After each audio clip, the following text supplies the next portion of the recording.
If you get, I mean, I think I read that, like, a big chunk of ice, fell off one of the ice, what do you call them? Caps. Ice caps. Something like I think they said it's the size of the Empire State Building or something. Right. It snapped off and went into the water, and it's melted. And they said, oh, it's bad news, you know, that something that size is melting. But the way I look at it, if something that size falls into the water, it's like a big ice cube, and it's gonna freeze it up again. You with me? Not really, Carl. Go on. Right, you get a giant ice cube, the size of the Empire State Building, stick it in the water, it's gonna make, it's gonna stick back on again, isn't it?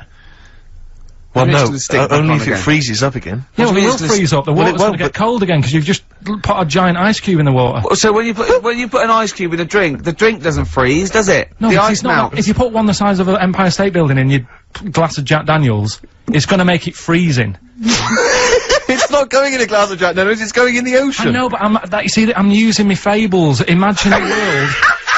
Use your brain instead! This is a bit of a bigger issue. We're always making more and more stuff, right, in the world. You know, big buildings, big planes, big boats and that.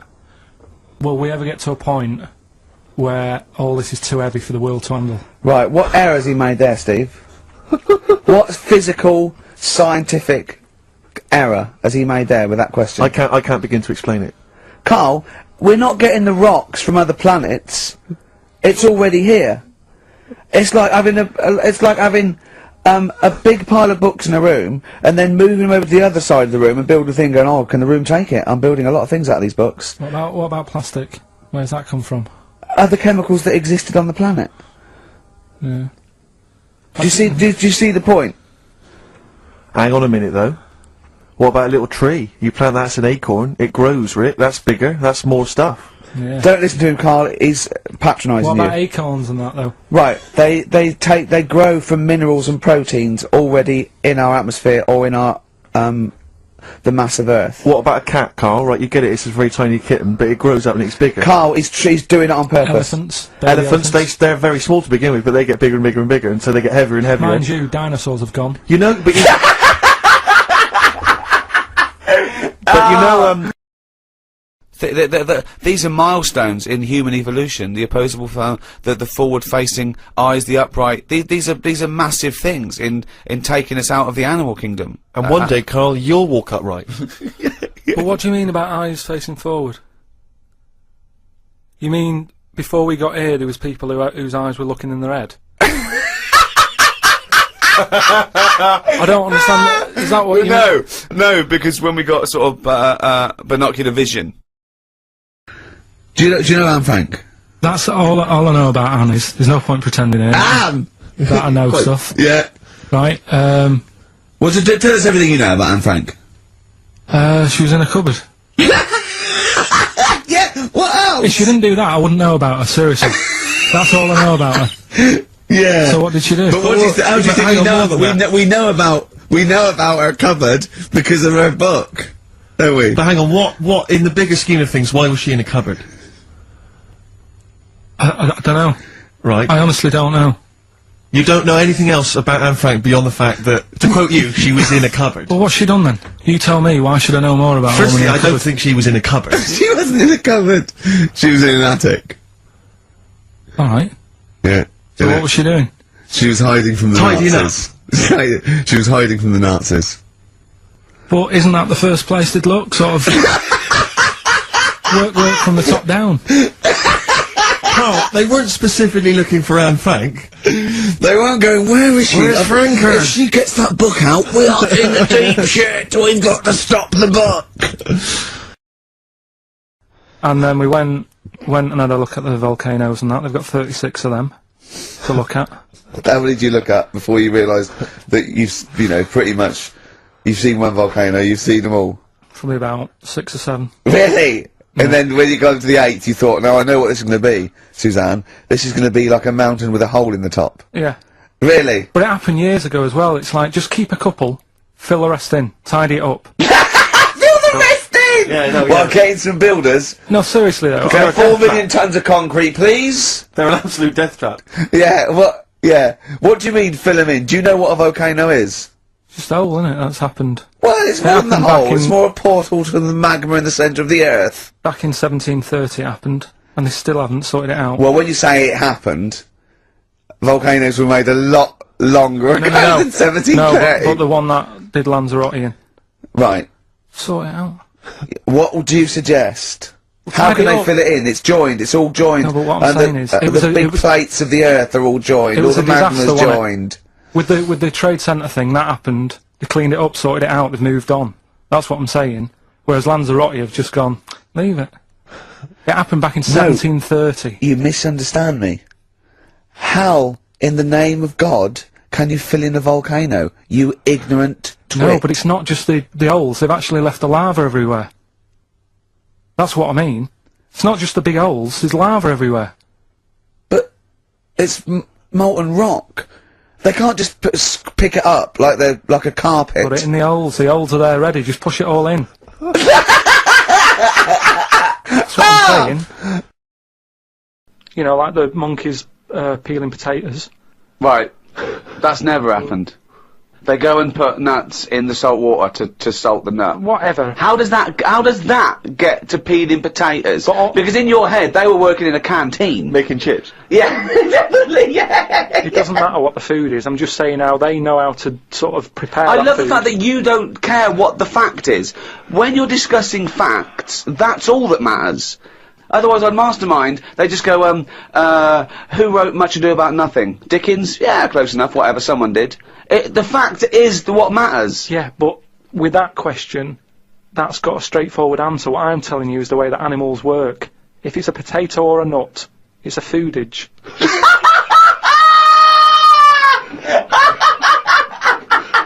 And once again, I return you to my question as before. What's your point? What point were you making? It's either a chimpanzee with a typewriter with an infinite amount of time.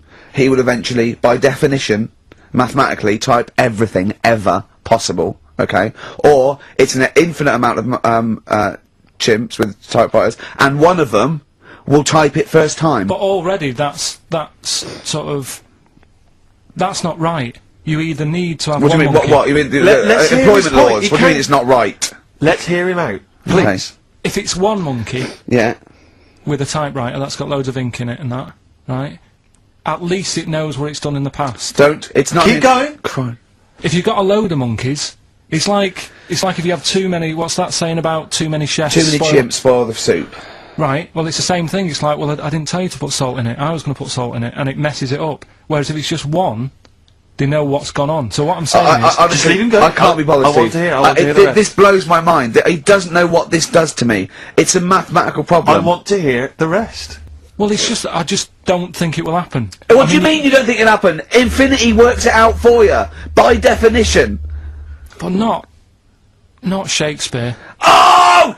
Shut up, you idiot! Rick, do you know what he said to me? I said to him, I explained it to him, I said, God. you've got an infinite number of monkeys, infinite number of typewriters, they will type the complete works of Shakespeare. He said, have they read Shakespeare? You're an idiot! Play a I said record, no. 'cause I'm not having this They're not doing conversation. When are the exams? June? Something like that, yeah. We're trying to register next week, and I reckon you can get an A or B. I'm history. busy. I'm In busy. history. No, don't worry about it. It's just easy. You get your Brody's notes. If Heat magazine, they love you, Carl. They could probably sort something out. They could probably pay for a tutor. They got a lot of money. They sell a lot of magazines. I mean, it is always, almost always, and you found that out, I discovered this, it's always the Tudors and Stuarts. There's no fear for that, them not coming up. Now, what do you already know about them? You must already know stuff about Henry VIII and Elizabeth. No, because it's too long ago to even get interested in. Do you know what I mean? You can't. Is that why you relate didn't- to it. Okay. The Anderson thing, it was like, God, you know, I bet my mum and dad were in an Anderson shelter. You know, this is interesting. What, when they- Oh, my granddad would have like had something to do with this. But the Tudors, it's like I don't know even if they had a family back then. Play a record! Is that the answer? Just cavemen in front of dinosaurs and that. They sort of went, oh, and then Well, it wasn't cavemen in front of dinosaurs, was it? Because cavemen weren't alive when dinosaurs were alive. there was a couple knocking about. Right, okay, fair enough. There was a crossover point, surely. No, Not dinosaurs like you're thinking 15 of. million. Was the, yeah, probably the Ice Age, there were still big reptiles. I think it's fairly common knowledge that the dinosaurs did not exist. Well, who gave the dinosaurs a name? Well, no. Well, no. Who gave the dinosaurs their names? He's... Hang on. Here's something I've learnt, remember? Go on. Back to, like, show 4 or whatever. Go on. What is it? The flea can jump over the London Eye? No! No, it can jump the equivalent of if it was a 6-foot man. It can jump about 6 inches high. A flea cannot jump over the London Eye. Yes, it can. Yeah, it can. And Tell your kids that. Carl. remember. Oh, a flea can jump over the London Eye. And an ant can lift 3 Volvos. And for those of you who don't know me, and especially if we meet in the bar later, my name is Danny. Do you want a pint? Danny, do you want a pint? Fornication. I'll read that again. For an occasion like this, I want to make sure I keep up the traditions of being a best man. Apparently, I need to get the groom to the church on time. Tick. I need to remember the rings. Did that. And I need to have sex with a bridesmaid. Whee. To be fair, I wrote these before I knew I would never have sex with them. Maybe when they're older. You know, never say never. And keep him away from Pedo Rog. All right, Pedo. Nice to have you. He's come a long way. Good lad. It's great to see so many people turn up to see Josh finally tie the knot. And about time, too. Nat's got it all. She's brilliantly clever, apparently really delivers in the bedroom. Like mother, like daughter, eh? He knows what I'm talking about. No. And I don't know about you, but I feel she could easily be a model. I think we'll agree, if it wasn't for her nose. When I first saw her beavering away, cooking Josh a meal, I knew she was a real catch. I've got no idea why her previous boyfriend cheated on her, but I'm glad he did. Cheers to him, wherever he may be. Probably shagging. No. Seriously, Nat, you're a real 8 out of 10, love. I mean that sincerely. And we're delighted you and Josh have found each other. So, everyone, please raise your glasses as we say a little toast to Nat and Josh.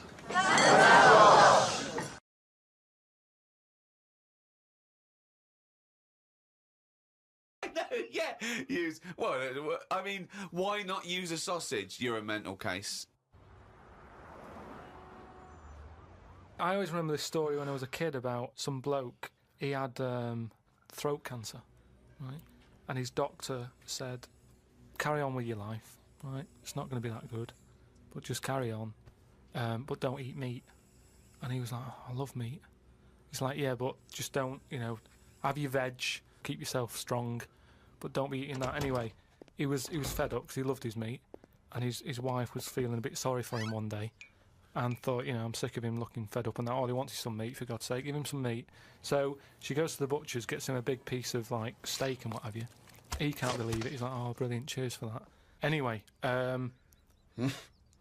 he's got the meat on his plate, just about to tuck in, and the cancer comes out from his throat. What? No, it's something. I know it sounds really weird, but it's something that I was told about years ago when I was growing up. What are you talking about? It was just some bad illness, some cancer thing, and it was coming out waiting for the meat. It was sort of dying. Again, I get a lot of your medical knowledge is from the film Alien. So this guy with throat cancer, okay, as opposed to it being a disease of the cell. It was like a living. The alien. It was alien. So it was the animal. It was the little animal cancer. That's why he wasn't allowed to eat about? Meat. He wasn't allowed to eat meat. So it's sitting there. So it's actually sitting there and throat. Well, I'll tell you what I'd have done if I'd have had some cancer in my throat. I'd go, there you go, rid of that. What are you talking about? So what happened? He choked to death on this thing, and the wife was like, "Oh, I shouldn't have given him the meat after all." Just that's a bollock story.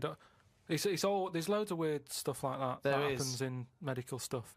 Well, the terrible thing is, if you got testicular cancer and you eat meat, your bollocks come out of your trousers, and they're all over the plate, and you have to be asked to leave the restaurant. How did you meet your girlfriend?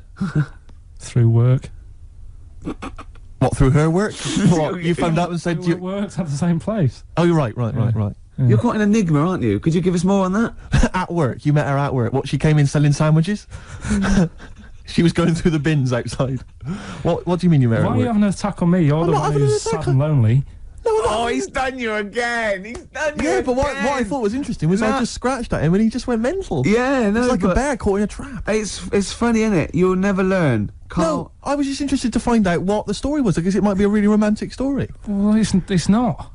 All right, jeez. I love the fact he doesn't want to talk about his love affair. I was thinking about you in the week, and like, does it worry you? I mean, you sort of joke about it now, and we're talking about it in the office, you know, like, oh, is Steve really touchy about the way he looks? And Oh, what's this? Where's that come from? He's done it again. He's done you again. I was walking home the other night, and I was thinking about it. And do you worry that when you're old, you will be on your own? You did start it though, didn't you? Well, Carl, I'm glad you brought this up. because I mean, for me, you know, a lightweight, frothy entertainment show on XFM on a Saturday afternoon is exactly the place where I want to discuss the desperate, lonely future that's inevitably coming my way. Oh God! Can you stay to the end this week, mate? Or Yeah. yeah? You don't need another holiday. Oh, he's started already. I mean, you Steve's know, made you look like a bit of a twat already, and it's No. only 1:05. But the only reason you don't go on holiday is because you have to spend money. Oh, and he's gone straight back. Well, He's gone straight back. I can't come back to that. Oh, It's just dynamite. What do you think, Carl? Every week he has a go at me anyway. What Yeah. are you having a go at you? You're having a go at me for the every week. last 3 weeks, What? you've been having a go at me. I have not had a go. You've always had a go at me. You've always said to me, what do I look like? And what do you expect me to do, lie? Oh, he's done you again, Steve. No, I'm not He's getting into this. done 'cause you a young again. lad called up before and said, oh, have a go at Steve again, these looks. And it's not like a game. I'm not like coming in here every week and wanting to make you look, you know, come across as an ugly bloke. I don't need to do that. He's done you I up. can't. It's He's like, done you Is this up. because of the Gaylord stuff? No, it's That you're just, having a go at me again? Oh. it's just that you had a go at me before. I didn't have just a go had at you at all. I was talking to Ricky. I haven't had a word. I haven't spoken a word It's to in you. your eyes. Alright, thanks for clicking on the video. I get sick of doing these, if I'm honest with you. You're probably going, oh, what are you moaning for? All you've got to do is promote a DVD. But I hate it. It really does me head in doing these videos. And I tell you why. Amazon always say, oh, it'd be great if you do us a video. We'll put it on the front page and everything, loads of people will see it. They never do. That's why I sort of resent sitting here having to talk to you, because they say, no, we definitely will, this time we'll do it. I've done about 5 or 6 of these videos and they never put them on the home page. You stick it on the page where the DVD is, but by that point, you've already got to the page where the DVD is, so it's pointless flogging it to you. You're already close to buying it. If anything, this could just put you off. So what is the point? It sort of niggles me. The problem is Amazon, they flog too much stuff. It's the biggest shop in the world, isn't it? And what I want is the shop window. But they never, ever put me, you know, I never get in the shop window of Amazon. They're basically shoving me, like, right at the back, near the fire exit. That's where they flog my stuff. You might come across it by accident, but it's never there. It's like they're never proud of it. The amount of work I put in, they're travelling about, they're not eating properly, they're not sleeping properly, getting ill. It's a lot of time and effort I put into this, but they never put me at the front page. They've got like, I don't know, they sort of show off all the stuff like The Wire, or, I don't know, Game of Thrones or whatever it is. It's all that stuff, that's what will be on the home page. If you want something, you can normally get it on Amazon. Apart from Long Got Summer with Don Johnson on DVD, my mum wanted it. For some reason, they don't stock it. I don't know why that is. But anything else, they've got, anything you can think of, they're probably flogging it on Amazon. In fact, this is how I should do it. I should talk about how good Amazon is, and then I might get on the homepage thinking about it. So Amazon is probably the best online shop where you can buy stuff from turtle wax, car polish, to ceramic ducks. In fact, bigger than that. That isn't even that. You can get that in Homebase, both of them things. But imagine something at that end of a scale, and the other end, they cover it all. Apart from that Don Johnson film, that Long Got Summer film, they just can't. I don't know why they don't stock that. But if you want anything, Amazon is brilliant. So hang on, let me. So they can't edit this out. So for all the hottest titles in DVDs, The Wire, the Sopranos box set and The Moaning of Life. That's out now on DVD. Click on it, buy it for yourself, buy it for someone else. Thank you. Oh, and here's a little taster of it if you haven't seen it. Karl Pilkington is back. He's travelling the world in search of answers to life's big questions. This cat's cross-eyed. I've never seen that before. This is the Moaning of Life. It's like, who's the mental one here? Is it me or everyone else? Out now on DVD and Blu-ray.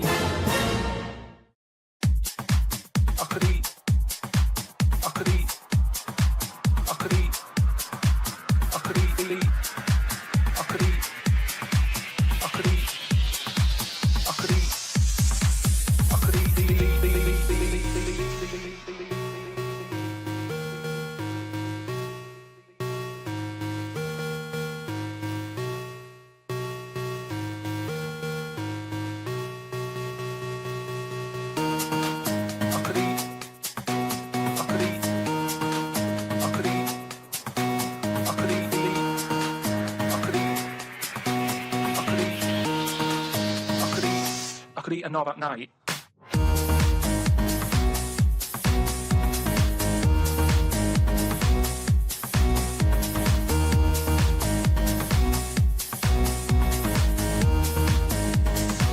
I could eat a knob at night.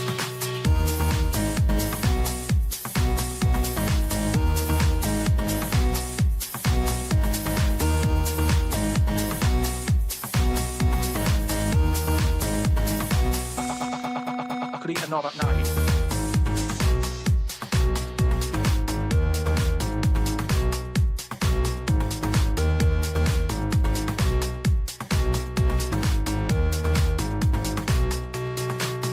Do you know what I mean?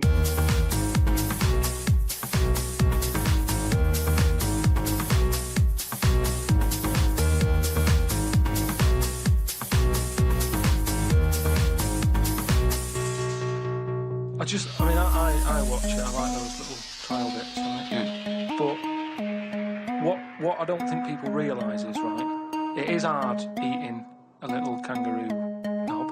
Right? Really? How do you know? No, it's just, you know, you think about it and you go, oh, I couldn't do that, right? But what they never mention on the TV programme, which I think takes it to the next level, right, they're eating that at like 7:30 in the morning. Sure. Right. Which is worse, innit? Do you know what I mean? If I was there and Dex said, right, Karl, eat the knob, I'd go, hang on a minute, give us a few hours, let me get some rice and that on my belly, just sort of fill me up a little bit more, I'll pop back at about 6:30 this evening, Right. I'll be ready. And I'd be happier then. It's just that thing of, you know, you don't want to get animal genitals on and then do something. So what are you saying? I'm saying, like, I could eat a knob at night, but Just cut that out. We'll loop that. I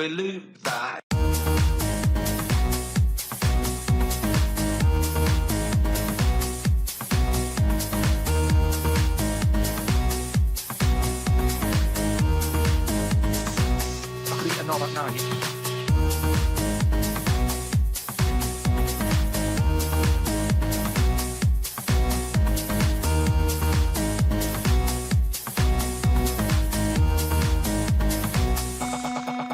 Eat a knob at night.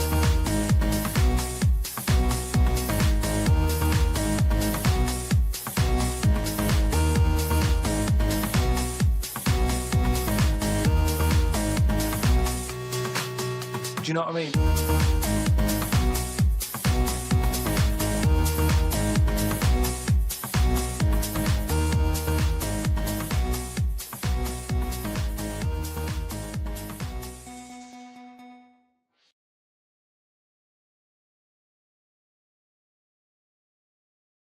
Hi, I'm Ricky Gervais. With me, Stephen Merchant. Hello. Creators, writers, directors, star of The Office. If you're a fan of that show... Who isn't? Yeah, then you've got a treat coming up because it's the entire first series... Well, if they're a fan, Rick, then they will have already bought the DVD and already seen the show. Oh, no. Wait, let me finish. It's the entire first series, but with extra bits. We've got interviews of people, it's a retrospective, people talking about it, A-listers, chatting about why they think The Office is genius. Not my words, I do think it's It's brilliant. Do you know my favourite thing in The Office? Go on. You? Thought as much, yeah. Yeah.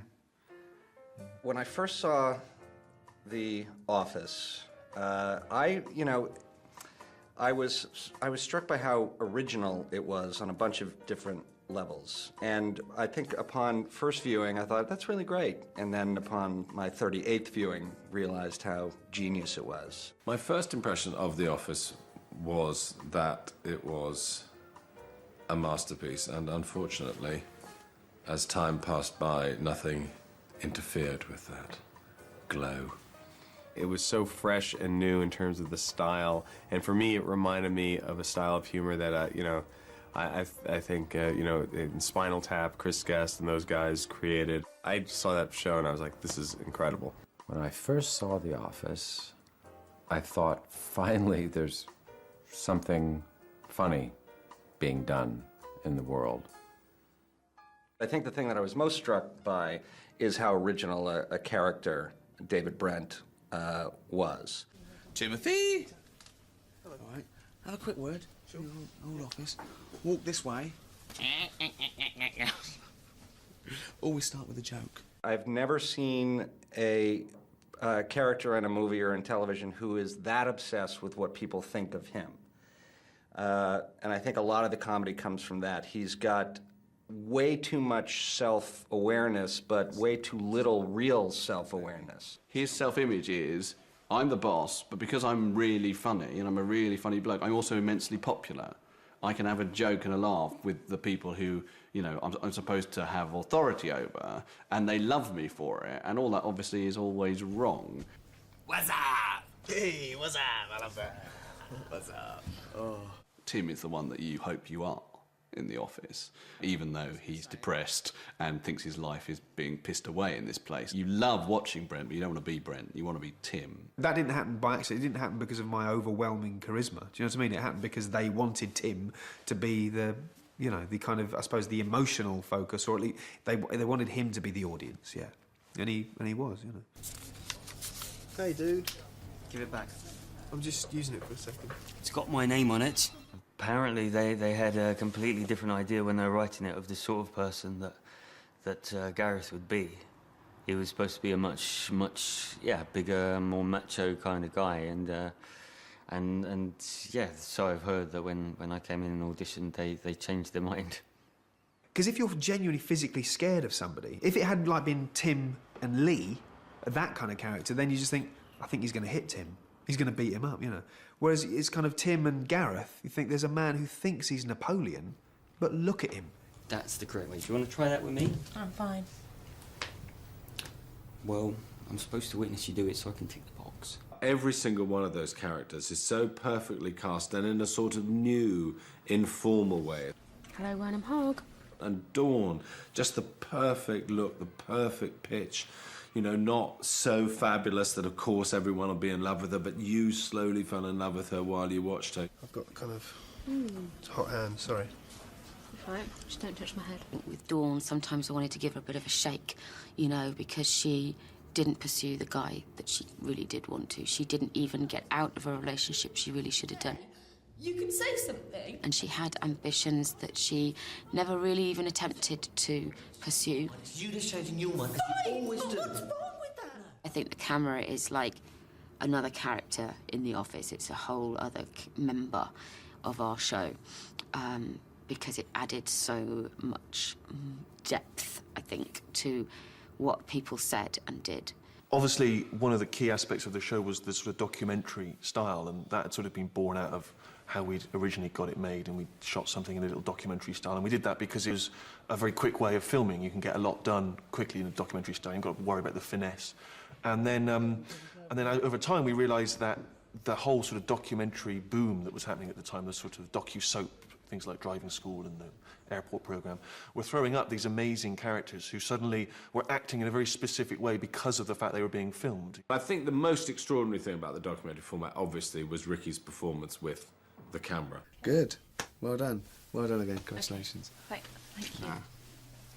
Because he was giving his own editorial version of how he thought he was doing. so that you had his ghastly behaviour, and then on top of the fact that he thought that his ghastly behaviour was absolutely excellent and cool and interesting and complicated. Hey, Finchy!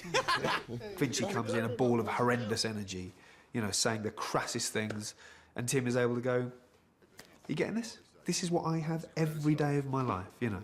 Oh, yeah, speak to yourself. We wanted the look and the feel of the office to be very oppressive and very drab and ordinary and boring. They had such a definite idea of what it should be, and it took 3 years to get it to the stage where they could actually make it. That's what made it a success, that they knew exactly what they were doing. We didn't want anything sexy or cool or rock and roll. It was all anti that. The opening titles, they just blew me away. I remember first time I saw it.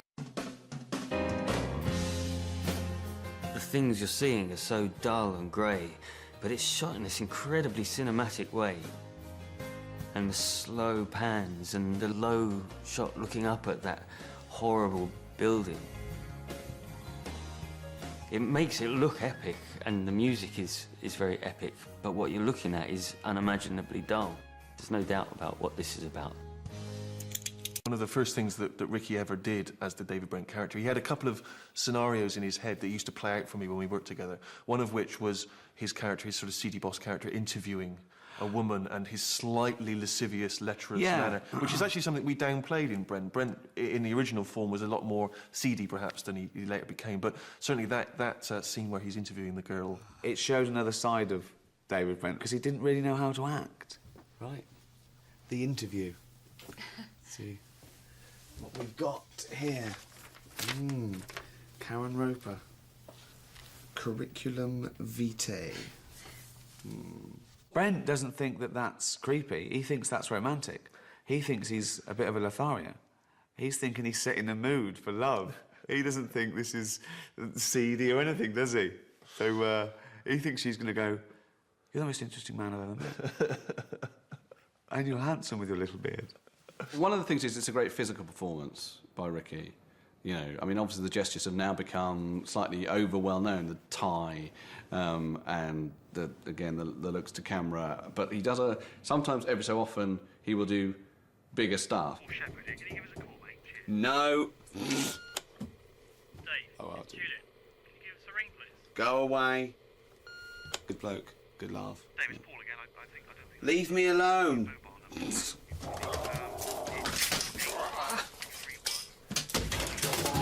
fine. It's fine, that one. There's loads and loads of moments, just the way he'll be when a woman's around, as opposed to the way he'll be when someone who he's frightened of will be around, some higher status person will be around. All that sort of stuff, yeah.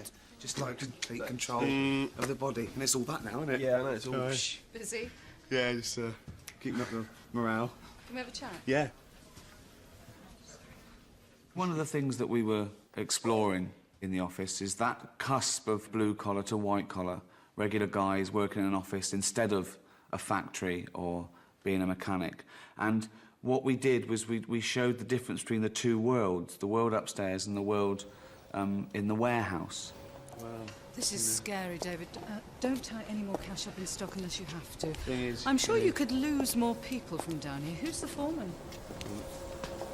Taffy! Taffy! Glyn. What? We'll call him Taffy. David Brent is caught between those two worlds because he wants to be a lad, but he wants to mix with management as well. And it comes to a head when he's down there with Jennifer Taylor-Clark. What are you watching? That's my dog shagging his dog. Oh. Glyn, I'm sure David's made it clear to you that you'll be losing personnel. That's the funny bit. Look at Guz's face. He's trying to be cool and a lad, but he knows it's wrong. And he knows this thing, sexism, he's heard of that, and he knows about misogyny, he knows all those things, he knows all the isms, he just doesn't really fully understand them or go along with them all. Take this upstairs, we're a bit busy. You don't look busy. Would you want me to get busy, love? Sorry? You be next, Gazza likes and posh. A word with you now. Yeah. That was out of order in a way. No, I'm not in trouble. What's she in? He's a good shagging. I might bloody have to now. See you later. David Brent hates having a woman as a boss. Deep down, he hates it. And he hates being undermined anyway by a woman. He hates being undermined by anyone in front of the camera. So it just, his world just implodes in that episode. One of the other themes in The Office is comedy itself. You know, you get a lot of things off your chest. We had a go at people just shouting catchphrases. Ricky, leave it! Props, just bringing in a funny thing. Brilliant. Oh, God, look at that. Pointing stuff out. Bad observation comedy, just pointing stuff out and expecting to get a laugh from it. Impressions. Impressions particularly of other comedy characters. Timothy! All right. Also, the parameters of jokes, you know, good taste, bad taste, you know, what you think you can get away with, what you should say, what you shouldn't say. I'd say, at one time or another, every bloke in the office is woken up at the crack of dawn. What? People write good sense of humour as the thing they most want in their partners, and very, very few people actually have a good sense of humour. And David Brent is a fabulously tragic and comic creation because he really thinks he's got a great sense of humour. He thinks he's a great undiscovered comedian, and he really isn't. We were very careful that David Brent didn't say, I want to be a comedian. He'd say, I'm a comedian. He thought he was a comedian who just hadn't been discovered yet. And now he's thinking that as this goes out, this is his series. This, to him, was like his own comedy show. Have you heard, have you heard, Michael Jackson's new song he's doing? No. He's teamed up with West Ham football team, apparently. Yeah. Doing On Forever Blowing Bubbles. I think Tim genuinely wants to be able to honestly laugh at stuff David says, because he can see he's dying every day. He sees that he's failing in all his attempts to be everyone's mate and to be funny. And Tim sees he's failing, you know, and he wants to... He would love to think, oh, he's going to really make me laugh now, you know. What's white and slides down toilet walls? I don't know. Michael Jackson's latest release. George Michael's. Yeah. Isn't it? Oh. The pregnant pauses that take place on The Office are just I think that they're longer. Those comedic beats obviously have existed before, and they're always sort of fun to play as long as there's emotion and feeling behind them. But The Office takes those moments a little bit longer. What? Nothing. See you later. See you later. Take care. Finch was brought in to show people that Brent wasn't a bastard. Because like I said, he was the boss from How, he was awful. He's not that awful. He's a bit of a twit. He wants to be loved. He wants to be hugged. He's like all of us. He wants to be popular. And his biggest mistake was confusing respect with popularity, OK? Whereas Finch is a nasty man. He's a bully. He's a narcissist. He's spiteful. Speak to yourself. Come on, spit it out, as your boyfriend said last night. I was just going to say that back to you. Yeah, but I don't have a boyfriend, you do. You can't get a bloody word in edgeways. Can't get what in edgeways? Matron. Come on then, fat lad. Oh, fat lad, always. Oh, God. Finchy. By having talked about Finch for so long, and to see Brent's excitement about this man, to finally have him arrive and obviously be a crushing disappointment. Well, what was fun about that is that whenever anyone says to you, you love my brother, he's just like you. No, he's not. I'm going to hate him. I don't want to meet him. He's going to be a nightmare, isn't he? Right? And the other thing, of course, is that, once again, Brent's blind spot. Finch doesn't love Brent like Brent loves Finch. They're not a double act. Current champions are this team here, the Dead Parrots. Bereft of life. He sleeps. If you hadn't nailed him to the perch, he would be pushing up the daisies. One of the main themes of The Office was men as boys and women as adults. So, boys never grow up. Their ego, their competitive spirit, their "Mum, look at me," never really goes away. And nothing brings out that male ego like a quiz. Which insect produces gossamer? Go on, what is it? I want you to answer. Finchy. What is it? It's a spider. The spider is an arachnid, not an insect. Yeah? Yes. 6 legs, all right legs. Right? Thank you. We can't stand to lose a quiz. Men can't stand to lose. If you're playing Trivial Pursuits, and I've heard myself say, "Oh, you got a pie for who's Mickey Mouse's girlfriend? I got Dostoevsky's first 3 novels. It's ridiculous." And you go, right, forget the pie. Right, just answer questions. Who knows the most? You know, we can't stand it. So we thought it was just a great way, apart from being a good office observation, it was to bring out the absurdity of men. My favourite episode, staff training. I think one of the things we did when we started writing was sit down and for ages we just talked about offices we'd worked in, experiences we'd had, and obviously all the same things kept coming up. And one of those things that we'd both experienced in different places was training, being taught things that you already knew, you know, and how to work as a team. And we just thought, well, that's a kind of given as an episode. The staff training day episode is my favourite, and yeah, it's because it's like a holiday. It's only 2 doors down the corridor that everyone's gone on holiday, but they're out of the office and it's like a day trip, and you've got a new face coming in to talk to them. My name's Rowan, and I'm going to be leading us through today's sessions. Under me. Go on. Well, as David has briefed me, says that a lot of what we're covering, I think you'll be familiar with, but it's not necessarily a bad idea to recap anyway. It's a breath of fresh air for the people in the office, but quite the opposite for David Brent, who sees it as a real challenge to his authority to have this guy coming in and telling them what he should be telling them. I'm going to play a very bad hotel manager who just doesn't care. So, and if it's a Basil Fawlty type character, then with their tale, maybe I should do it just for the comedy. Yeah, well, let me just play just to kick things off, okay? I'll probably bring so much to this role anyway, so... Right. He couldn't stand it. He couldn't stand competing with this guy. I mean, he'd brought him in to train him, but then he wanted to be the boss, and it was just so much fun to watch him squirm, just to try and get in the front of the queue for attention. Right, so, well, some interesting points. Very interesting points. Flagged up there. It's not quite the point I was trying to make. Different points to be made. I'm more interested really in customer care. So am I.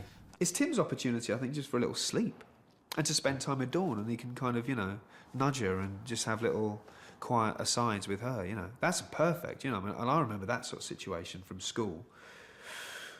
Any excuse just to spend time with the girl that you fancy is the best thing ever, you know. The documentary style gave us a whole new element to that romance that I don't think people have been able to do before, because suddenly they were under a microscope all the time, and it meant that they couldn't express themselves in the way that you can in a regular show. In a regular show, you can take someone behind closed doors and you can declare your love, and it's fine, and it's between the two of you.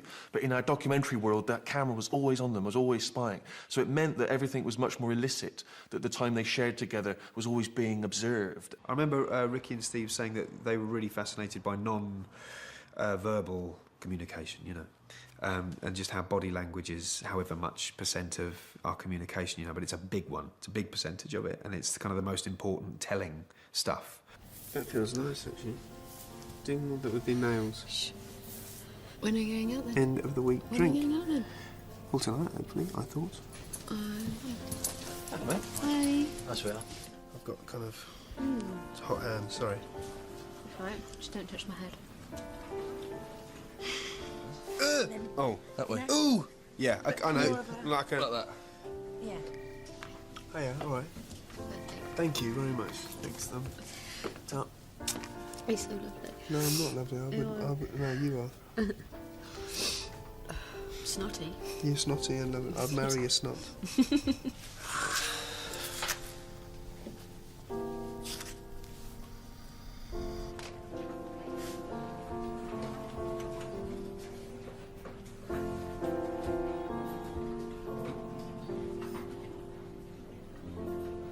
I think if I were a viewer, I would have enjoyed watching Tim and Dawn and their journey because it didn't seem implausible and it didn't seem unreachable. They made it feel as if you could have these little things inside you, these little stories that can come out, rather than it being this glossy Hollywood love story where they all end up brilliantly happy, but everyone's unbelievably rich and beautiful and in, you know, sunny lands, and it doesn't feel like where we are, you know what I mean? And so I think I would have enjoyed seeing it play out. For someone like me, the romantic drama, particularly of the great Christmas special, you know, is one of the great romantic comedies of all time, one of the great romantic stories of all time.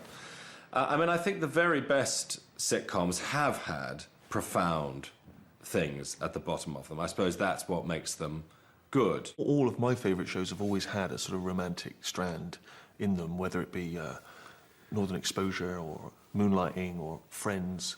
And I think it's one of the reasons, one of the things we liked is the kind of soap opera feel that the best of those shows have. You know, soap opera not being a sort of a damning phrase at all, that actually there's something about watching from week to week and building an understanding of that world and caring about those characters that's very unique to television.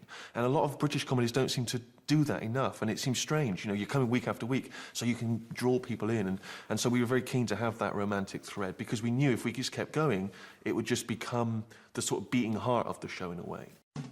The supporting cast were actors, but sometimes it just said in the script, man one, woman one.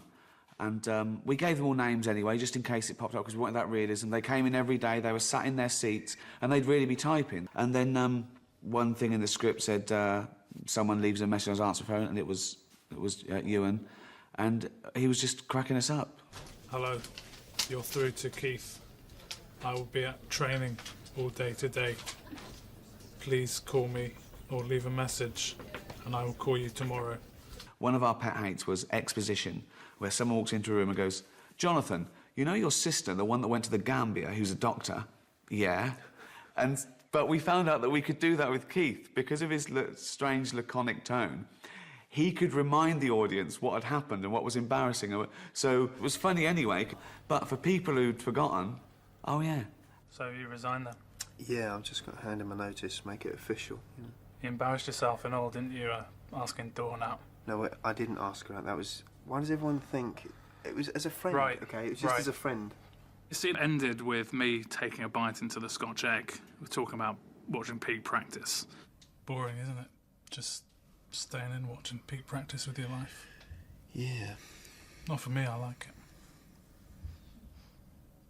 Yeah, I just stayed. That was so good. That was so good. Something would put us off or something would go and one of us would always kind of crack and lose it. And we just couldn't get it right. We got through 3 or 4 Scotch eggs and eventually they had to give me ones back that had a bite taken out of them because they didn't have enough bought for the number of takes it took. So a couple of times I had to disguise a bite that had already been taken out and go in again. Boring, isn't it? Just staying in watching peak practice with your life. Yeah, it is. Not for me, I like it. Yeah, I just stayed in at a big... It was one of the 400,000 scenes that we couldn't do in under 4 hours because it was just a lot of laughing, you know. I was the worst corpser of all. Yeah, I mean, it's strange because my job is to try and make people laugh for my own amusement, but sometimes that goes wrong and I can see fear in their face, or I found myself funny and I'd laugh and ruin a take. Also, even if you've written the lines, if they're funny, I still laugh. What's the difference? A dwarf is someone who has disproportionately short arms and legs. I'm so sorry. What's the difference? A dwarf is someone... Fucking hell! You can't help corpsing. You can't help. You can help putting people off and making them corpse. But if someone finds something funny, you know, I celebrate that, really. I thought I found a lump. I examine myself regularly. I get checked out. It's fine, but terrifying. Testicular cancer. Cancer with them old testicles. What's that? Oh, that was a great one. We'll do it again. Please. We'll do it again. Damn. Steve came over once in the office and said, Rick, it's like making your own TV show isn't interesting enough for you. You've got to have other things going on. And so, I do, you know, I multitask. I try and get something in the can, and I try and ruin the take for my own amusement. Action. 9.99 pure silk, so I had to snap it up. OK. He can't stand to do the same take twice, and so he would change something about it every time. Action. And Wally Burton, 2 for 10 quid, so I went, yes, please.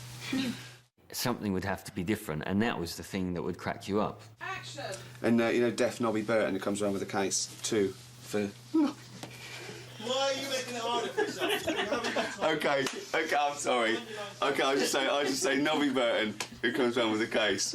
2 for 10, I've got 4. I think sometimes he'll improvise an idea that will amuse him and that will amuse someone else, and now Ricky thinks, right, okay, I've got them now, and then he will just keep going. He just thinks, well, this for my own amusement, even though we're making a TV show, the clock's ticking, we're losing money, and we've got to get it on BBC Two, he's thinking no. That probably contributed to making it so funny as well, because it was so fresh. Each one of those takes that finally got into the series was unique. I've only just reached a point where I can watch it now and enjoy it and not really be thinking about how it was made or what he was doing that day that was terribly annoying. Now I start to see it, I think, for the first time as audiences do, and I can't remember some of the episodes, I can't remember some of the scripts. Jokes amuse me now for the first time, and so I've just got to a point where I can sort of see it and enjoy it. And now I feel more proud perhaps than I did then, because I really feel excited when I see a little clip of it somewhere, because it just feels such a three-dimensional world. I think that's the thing you're always trying to chase as a writer, is a world in which people believe those characters exist and that somewhere they're out there, and that, I think, you know, is its sort of greatest, for me at least, our greatest achievement. Yeah, I mean, I've only got fond memories of everything from meeting Steve to Thanks, mate.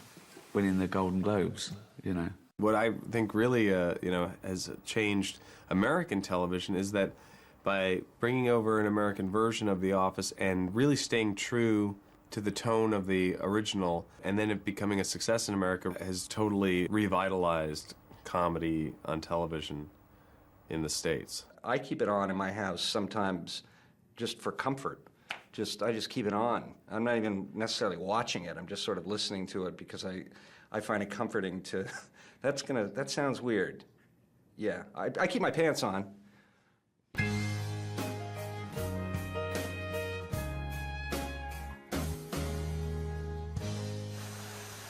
We've always been a bit staggered at how successful The Office has been worldwide, and I think that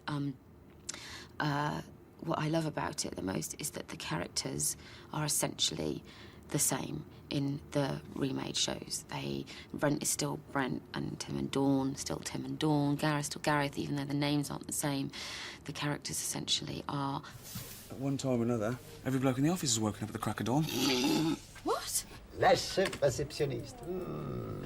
Ça va? Oh oui, oh, viens. Anne, viens. Oh oui, viens, Anne. Oh, viens! À la camita!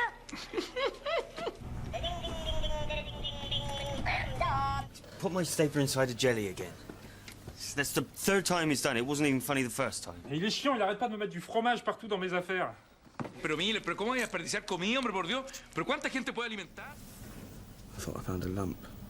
Probabilmente mi incontri un po' rodo, una questione refea. Cancer des testicules. Mes pauvres testicules. C'est quoi? It's a bit of brie. What, from down there?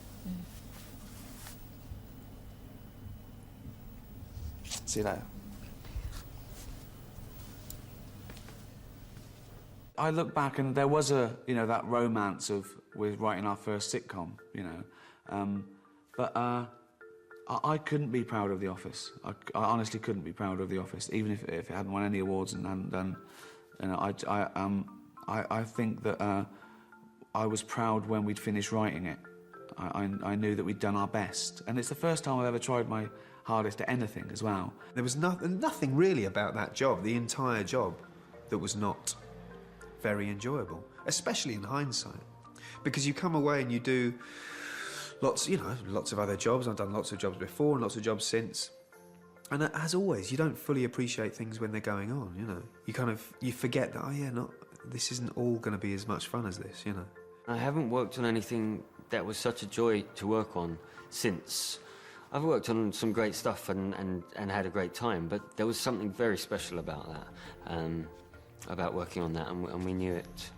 That particular job was full of nice people, funny people, smart people, and people that I was glad to see every day, and sorry when that ended. I'm still proud of it to this day, and people ask me about it the whole time, and I'm always happy to answer their questions, because it was a very important part of my life and still is. My biggest ambition from a young age was to write, honestly, was to write and be involved with a sitcom that would be thought of, you know, fondly and possibly even amongst, you know, the sort of much loved sitcoms. And I feel like to some degree we've achieved that. And so now I don't know what I'm doing with the rest of my life. Now I've got to sort of recalibrate my expectations. Now I'm just filling up the hours before I die. That's why I'm here today. That's not gloomy, is it? Well, you got voiceover work, though, haven't you? Got some voiceover work, yeah. Yeah, that's some voiceover work. Barclays.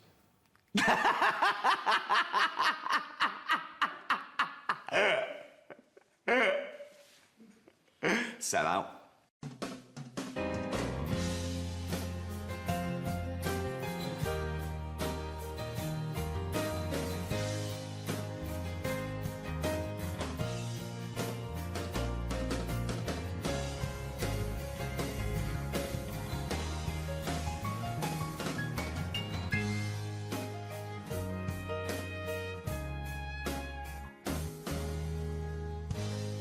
This is the worst part of my job. See your head a little bit. We want to get the microphone there. Right, ready? Hold on. Good. So you're just doing it? Hold on. Now, it's in position. What if it... Oh. Ready? Yep. Oh, God, it... Oh, no! Oh, it's like Jackass. Did it hurt? Did that hit me? What do you mean, did it hit you? I sort of just... It went off course, did it? Just glanced at it. Right, Lindauer, you're going to send us 8 more bottles, please, Yeah, because we're going to get this right. Yeah, yeah. Oh.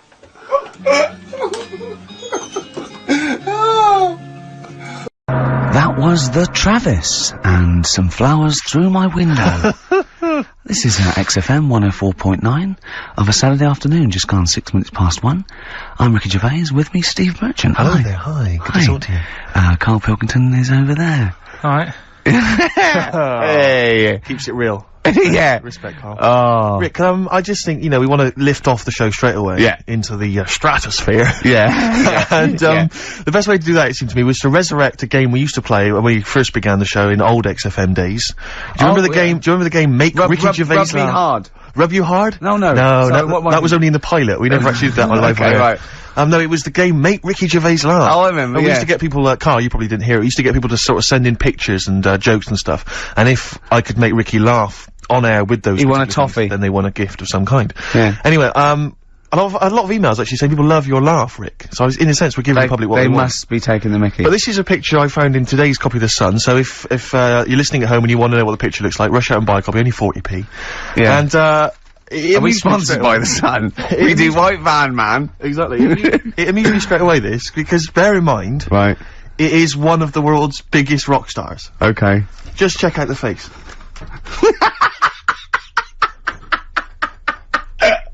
Oh, that's fantastic. Look at that. Oh, that is Michael Stipe. Oh dear, with sort of like looking like, I don't know, some sort of Nazi officer. That's not libelous. That's not libelous. In your opinion, Michael Stipe, yeah, he's outside there during the press conference for Peter Buck's. It's not a good picture. I love R.E.M. and I love Michael Stipe. I think he's a lovely man, but that's a bad picture, isn't it? He's got big glasses on and stubble, obviously still bald head. He doesn't appear to be looking at anything. He's looking right beyond everyone else. Can you see that, Carl? I'll tell you who he looks like. He looks like Zig, I think, from Zig and Zag. He looks like he's a Muppet made of foam. Oh, lovely. Nice to see that game come back. Yeah, the medium of radio. Yeah. Oh, what a good picture that is. Well, anyway, it reminded me of the game that you and I used to play in our very early days of XFM, when it was literally Make Ricky Gervais Laugh. Make Ricky Gervais Laugh, which was a great game, I think. I remember the first one. It was that fella drinking a pint of beer. Yeah. I remember the very first time. It never, I tell you what, it's not what, great. Though? Ant and Dec do it now. They actually, it's very similar to Make Ricky Laugh. It's called Make Ant Laugh. Interesting. So many of our great ideas have been stolen. Yeah. Or stoled. Stoled, yeah. Anyway, I was looking through the paper in the week and there was a picture which, which I think might be a Ricky Gervais, Make Ricky Gervais Laugh, I don't know. Again, obviously it doesn't really work for the listeners at home, but I'll try and do my best to describe it. Can we stop saying my name, because it's like a Dave Gorman project? Can we just stop? It's getting, let's say a word often enough, it doesn't mean anything. Yeah. Let's stop saying Ricky Gervais. Well, what we're going to refer to you as. Alright, well, make Fatty laugh. is a new game. I'm trying to get one of those squeaks of a laugh. I'm concerned because I know. I'm not a monkey. I'm not Sure, a you're not a performing monkey. No, okay. I know that. Right. But anyway, let me just briefly summarise the story for those at home. Okay. The headline was Mum 48, a mother of 48 seduced boy of 14. Well, that's not funny. Not her own boy, obviously, but a neighbourhood child. I don't think it's a funny story so far. He said Grand Lana Allen, 48, led him upstairs and undressed to her waist, then took his trousers off. Okay, bear that in mind. This is a quote. This is a quote from him, right? Bear in mind, he's a 14-year-old boy. He's quite excited about this. He says, "Then we had sex. It was every boy's fantasy." All right. You're going to show me the picture of her now, aren't you? So it's a picture of her. This is not. Bear in mind. This is. In his own words, Rick. Right. In his own words, this was every boy's fantasy. Okay. Here's the picture. It's a silent laugh. He's collapsed on the floor. I was thinking it looked like a fat man. I was not expecting that. Oh my god. Oh god. She looks like the drummer of Iron Maiden. She looks a bit like Lemmy. But I tell you, she looks like reminds me of most. Did you see those? They've got one with a fag on as well. I know. It's just that's her with them out of makeup though. Carl, have you seen Every Boy's Fantasy? You should see. Oh God! Oh. Have a look, Carl. Oh God! How old is she? 48. Oh God! Oh, 48. That's lovely. Right, tell the story about the manhole cover. Right, in the same magazine as the one with the cat and the fire and that. Don't tell me that story again. It gives me the shivers. Yeah, a cat that's got a weird expression on its face is against God. Anyway, this isn't a scary story. This was just like physics. Physics. Yeah. It was going on about the nuclear bomb and how powerful it is, and they put a manhole cover on top of one. Okay. Blew it up. Yeah. Never saw the manhole cover again.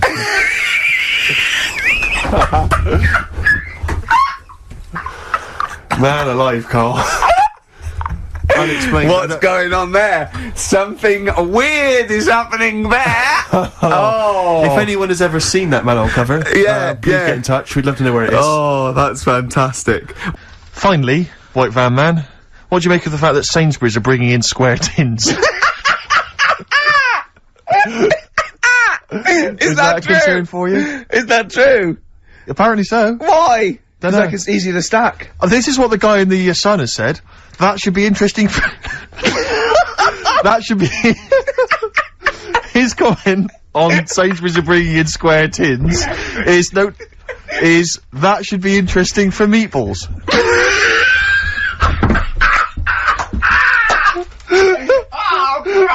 Ricky's just collapsed on the floor. Let's just play a song, Carl. I don't think even you can top that.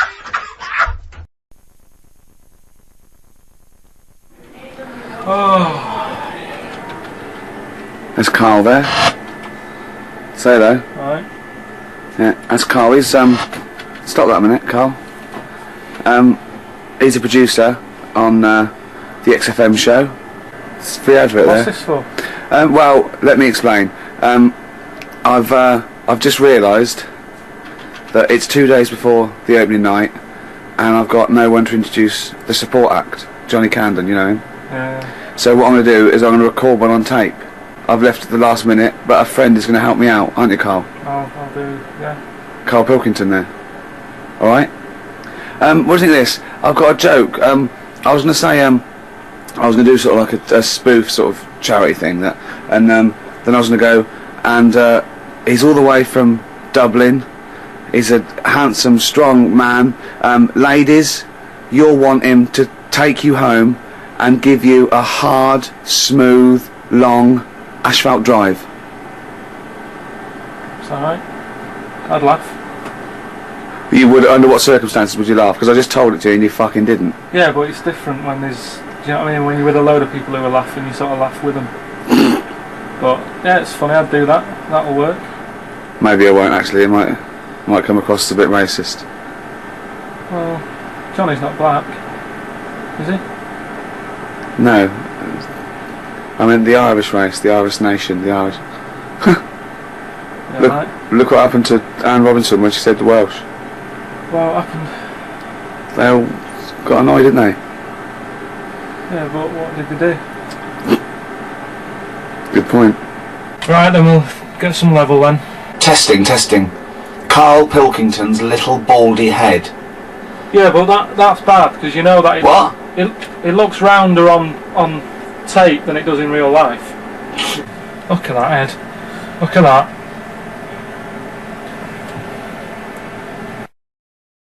What are you? I don't know really. It's just. No, I'm just a mate. We're mates. That's what we are, really. It's just that it's just that this is what we do as well. You know, if we were cab drivers, we'd do stuff when we were at work cab driving, whereas we're in How would that film and work? TV. What? What do you mean? We'd do something. We'd have bets like who could pick up the weirdest person, wouldn't we? We'd take pictures secretly in the mirror. It's tiring. What, having me as a mate? Yeah, definitely. Do you know what he said about me once? He said something about your friendship with Ricky. He said, he's like an iron lung. I need him, but I wish I didn't. Yeah. Isn't that good? Sweet. Yeah. It's kind of like that. But you must have friends that are annoying and you go, oh, and you can't get rid of them. And then when you move, you think, well, I'll tell them the address. I could just disappear now. You didn't tell me your address, but I followed you. I know, he did. Can you believe that? You didn't just follow me, you chased me. I'm not joking. Did he really? Yeah. I told him, I said, I'm going home in a minute, and I thought, oh no. And it's when I lived in town, and his office was only down the road, and he didn't know where I lived. And he said, I'm going to follow you. And I walked really fast, legging it down Googe Street. With the bloke from the office running after you. Yeah. You weren't famous Honestly, then. I got in, like, Suzanne said, what's wrong? I said, Ricky's been chasing me. And she wanted to go out, I said, we can't go out yet, he might be out there. That's weird, isn't it? It is weird. Yeah, that is weird.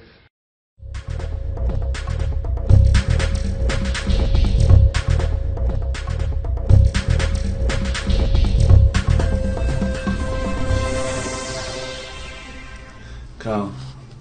What? What would you rather do, right? I sort of put you in a ball, squash your head, right? Tie your head to your knees, like that, right? You have to walk around like that, right?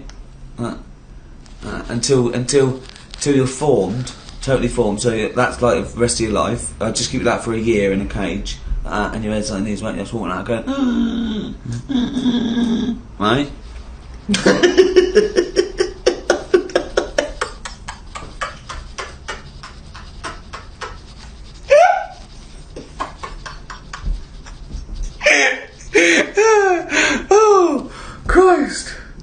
Oh Christ! Or I do facial surgery on you, right? And you've got no face at all. I sew up your mouth and nose, right, and lines like that, right? And you're just fed with a tube in your stomach and a breathing equipment. So no eyes?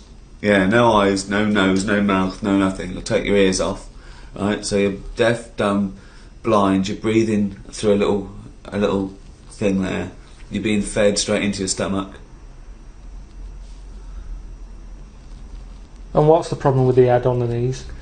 Well, you're in pain. You can't use to walk like a crab everywhere. But I can still hear and see. Yeah. Like that one. Yeah. What would you do? What's the first thing you do when you get out of the cage? How long have I been in the cage for? A year.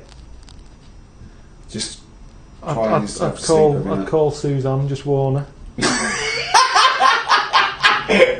What would you say? I'd just say, look, I'm coming home. Long story. Can you come and open the door?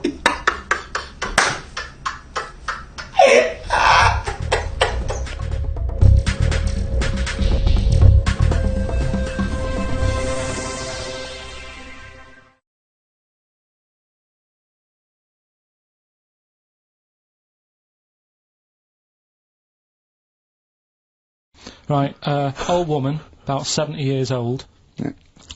She's normally fit and healthy and stuff, nothing wrong with her, she's having a good life. And one day, she goes for a check to the doctors, just to check herself out, 'cause she's getting on a bit. Says, take your clothes off and that. So she does, and checks her out, says, yeah, you're looking good, you're looking good. turned round. He said, "Oh God," he said, "you got a tumour on your buttock." Right. So she goes, "Oh, what can you do anything to sort it out?" So they go, "Yeah, we could book you in for an operation. It's best if we remove this." Books are in for an operation. Operation day comes, strip her down and that. They're all stood round, the doctors. Start to operate. It only turns out it's a pork chop that she sat on 5 years earlier, and it had stuck to her buttock. Right, Karl. I can forward you. I'm not. Honest. Right. No, listen. Serious. Right, okay, Karl. I'm telling you now. I'm leaving. I'm never doing this show again. No, I'm serious. Honestly. You're talking. I've never had such. You are. Play a record. Play a record. I couldn't believe it. What do you mean you can't believe it? Stop the record. Stop the record. Stop the record. Right. Okay. Right. What do you mean you couldn't believe it? No, when I read it, I said I've got to tell Ricky This that. woman had a pork chop stuck to her arse for 5 years. You mental case. Of course she didn't.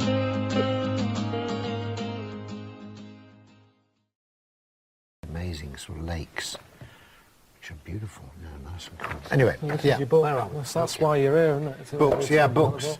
You got a book? I've got a book out. What does your book feel like? I feel Ooh, that's like nice. Oh, God. Quite weighty, isn't it? A rude cover, isn't it? Yeah, I look all right though, for my age.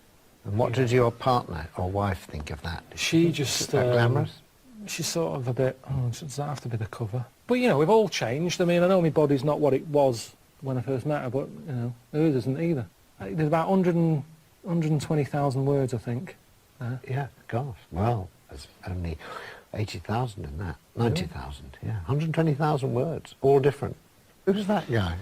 He was in Russia, and he's magnetic, magnet man. Magnet. Oh, what he's got, so full of polluted... Well, I don't know. At Not first, as bad I as was that. sort of amazed and a bit like, bloody hell, a magnet man. Yeah. But after a while, he was rubbing spoons on himself, and he stuck them on me. And I realised he's not magnet man, he's just sweaty man. Yeah. His superpower could have sort of been killed with talc. That's a good sweaty man, is it? Anyway, we've got books out. I don't know how much we There you can are. say about having a book out. There's your book. I'll Good luck put with that. in the toilet as soon as I get home. Good night. I went to Brazil because I thought it felt to me like it was somewhere that didn't really exist. You know, it's a kind of fantasy world. I kind of thought of that. Is it a real place or is it just a state of mind where it's the sun's always shining and people are always on the beach? Yeah. And everyone's eternally happy. So I wanted to go and find out. It can't be true that there's a place like that. But it is, almost. Did you go to a nudist beach? That's what I was taken to one of them when I was in Brazil. No, I didn't. You know, I don't need an all-over tan. You know, who's that for? Who's seeing that? So what do you wear normally? If you're on a Brazilian beach, what would you be wearing? I had sort of, you know, quite long shorts on. I like having pockets that I can shove stuff in. Yeah. Action trousers, I Yeah, used to call them. yeah, I like them. Keep a t-shirt on. Hat, so I don't burn my head. Yeah. Socks with trainers. That's really overdressed for a Brazilian beach, isn't it? I did feel So it, it's but like at the you're same... dressed for winter. No, I know. Yeah, so what happened on the nudist beach then? You couldn't sort of Well, I sat stand there. around in all your gear. They took me there early, Yeah. and I was sat down, and then, I just saw this bloke put sort of under a tent getting drinks ready for the day, and he bent over to go in the fridge, and it was one of those sort of those double takes. I've got no pants on. Yeah. Sometimes you're thinking, what are you thinking? Why are you showing that off? I mean, I don't like my body. You know, if I look at it, if I get a glimpse of it in a shower, or I had to have a medical check, and I told him I had a bad back, and in the end, he sort of said, drop your trousers. So I did, and he went, no, your underpants as well. Yeah. And I hadn't had that. Bad back. For a bad back, yeah. Yeah, exactly. And but you do, because if a Yeah. doctor tells you to do something, you do it, don't you? Did he ask you to Cough. cough? And He they did held your that. balls? Yeah, he did. Yeah, he did that, and then he just put Someone them you- back up. But the thing is, I was stood in front of a mirror, and I saw a glimpse of me, stood there with my trousers around my ankles, and it was something that I just thought, that's horrible. That it's a horrible sight, and you should keep covered up. There's nothing that I thought I wish I could show this off more. The thing is, Karl, that you never seem to really be enjoying yourself when you're out there? I don't know. At the end of the day, I lie there, wherever I am, and the amount of times I'm lying somewhere, like a hole somewhere or a tent, just thinking, what am I doing? Loads of times. Yeah. Why am I doing this? Nearly 40. I should just get a normal job.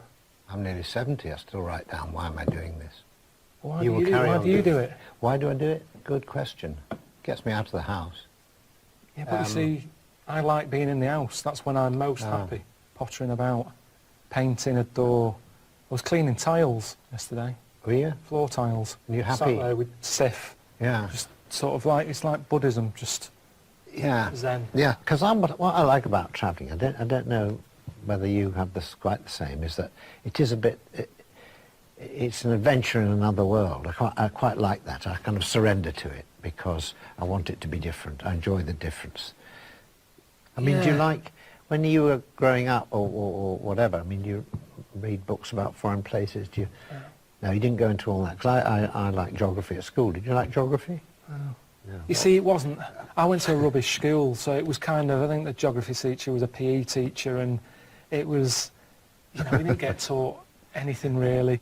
The first place I went abroad was Ibiza, when I was 22. It's not quite abroad, really, is it? Or did you savour the lovely sort of foreign countryside and Spanish culture? No, it was a mate who knew someone who had a sort of a villa there.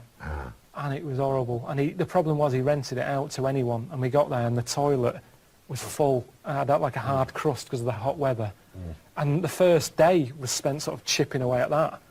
So that was my first experience of this exotic travel, sort of chipping away at the hard layer, you know, getting through to the softer stuff before you could actually flush it. So it's not, for me, it wasn't like, oh, where have I been, you know? I should do more of this.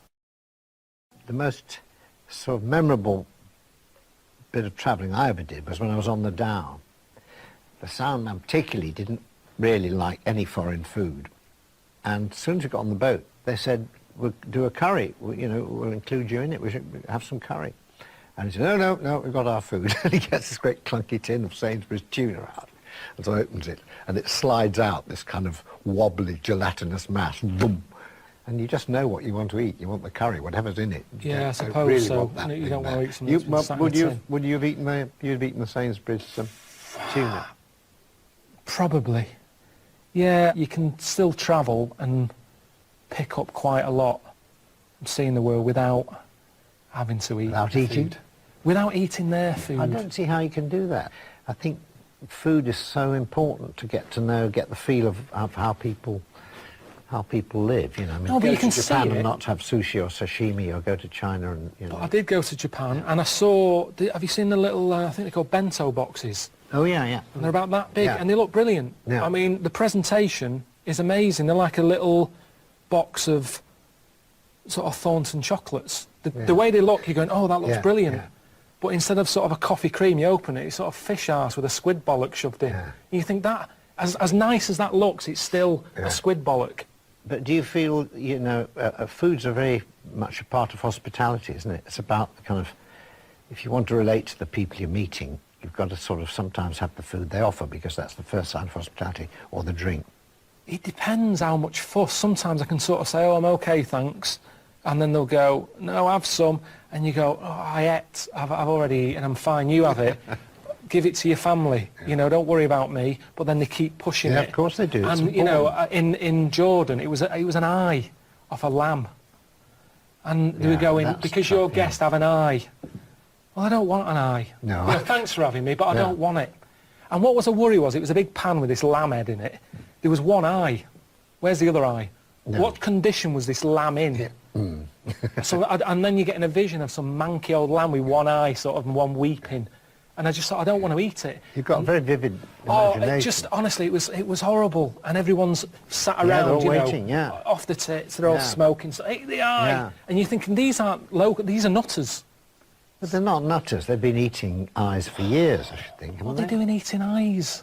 I don't know, you've had a lamb somewhere. Where's the rest of it? Why am I getting the head? I find toilets abroad, I was a bit sort of embarrassed about sort of, you know, doing a sequence where you go to the toilet, but people love that. They love it. I mean, everyone does it. I mean, the Alan Wicker programmes and all that, we know, say Alan Wicker going to take a dump, because No. it wasn't part of it. We went to the toilet in the South Pole, and I sat there, and there was kind of blocks of ice had been dug around. You just sat there on the john, and you know, looked for 10,000 miles, you wouldn't be able No to see one. anything at all, nobody at all. But I found that a lot easier because I had the same thing there, and at least somewhere like that, with it being freezing, you don't get people out walking a dog, do you? You sort of think, I'll just have a shit in this gap. There's no one going to come wandering past, whereas in India, everywhere's busy. Even if you go down an alley, you think, I can go down here and empty my bowels, and there's a family of 12 living there or something. There's no gap, there's no space. While we're on it, squat toilets I quite like. Do you like those? Can't do it. Oh. Can't do it. Oh dear. But it's like my stomach's going, I'm not coming out. It's, you know, I'm not releasing anything. You're not sat on a seat. It's like a safety thing. I was trying it before I left on the trip before India. The first time I went, I knew that was going to be the case, and I tried it at home. I put out newspaper in the toilet. I didn't even tell my girlfriend. I just wanted to see if I can do it. Couldn't do it. Couldn't do it. Well, that's probably because you're at home and you put newspaper on the floor. It's actually sort of, whatever the word is, physically, it's a very good position to be in. I believe so. But for me, you know, the toilet thing is a big part of my life, in a way. It's something I do look forward to. If the day ever came that I had to have a bag, I think it's almost like that moment's been taken away from me. That just me in a little room, door shut. Yeah. It's me time. I always said that. It's a chance just to get away from everyone. Yeah. And people leave me alone when I'm in there, you know. Usually, I hope so, yeah. Yeah, but well, you'd be surprised. The publishers can't ring you up when you're on the toilet. You don't have your mobile with you or not? I do, yeah. Do you now? Yeah. God. Well, that's the closest I get to multitasking, that. Carl, it's what we've all been waiting for. Oh, chimpanzee that monkey news. Right, well, this one sent in from Sam in New York, right? And it's about a fire that happened, right? In a really, do you know, like in New York, they have loads of big buildings, don't they? Yeah. Right, really, really tall ones. Skyscrapers. And stuff. Yeah. And there was a fire in one of them, right? So they did as expected. They called up, you know, fire brigade and that. They turned up, right? Fire engine parked up. It's like, right, where's the fire? And they said, oh, it's on like floor 100 or whatever. And they said, oh no, we've brought the fire engine with the short ladders. Stupid mistake, but go on. Right. So anyway, so they said, well, how are we going to get up there? Yeah. We can't. But they've only brought the short ladders. No, we can't. Let's go home. Okay, that was monkey news. So they said, well, there's a lot of like grippage. Because they made up words. The firemen, the NYPD firemen. There's a lot of grippage On the side of the building and stuff. So anyway, they said, why don't we just go and get a monkey, right? So they got a monkey.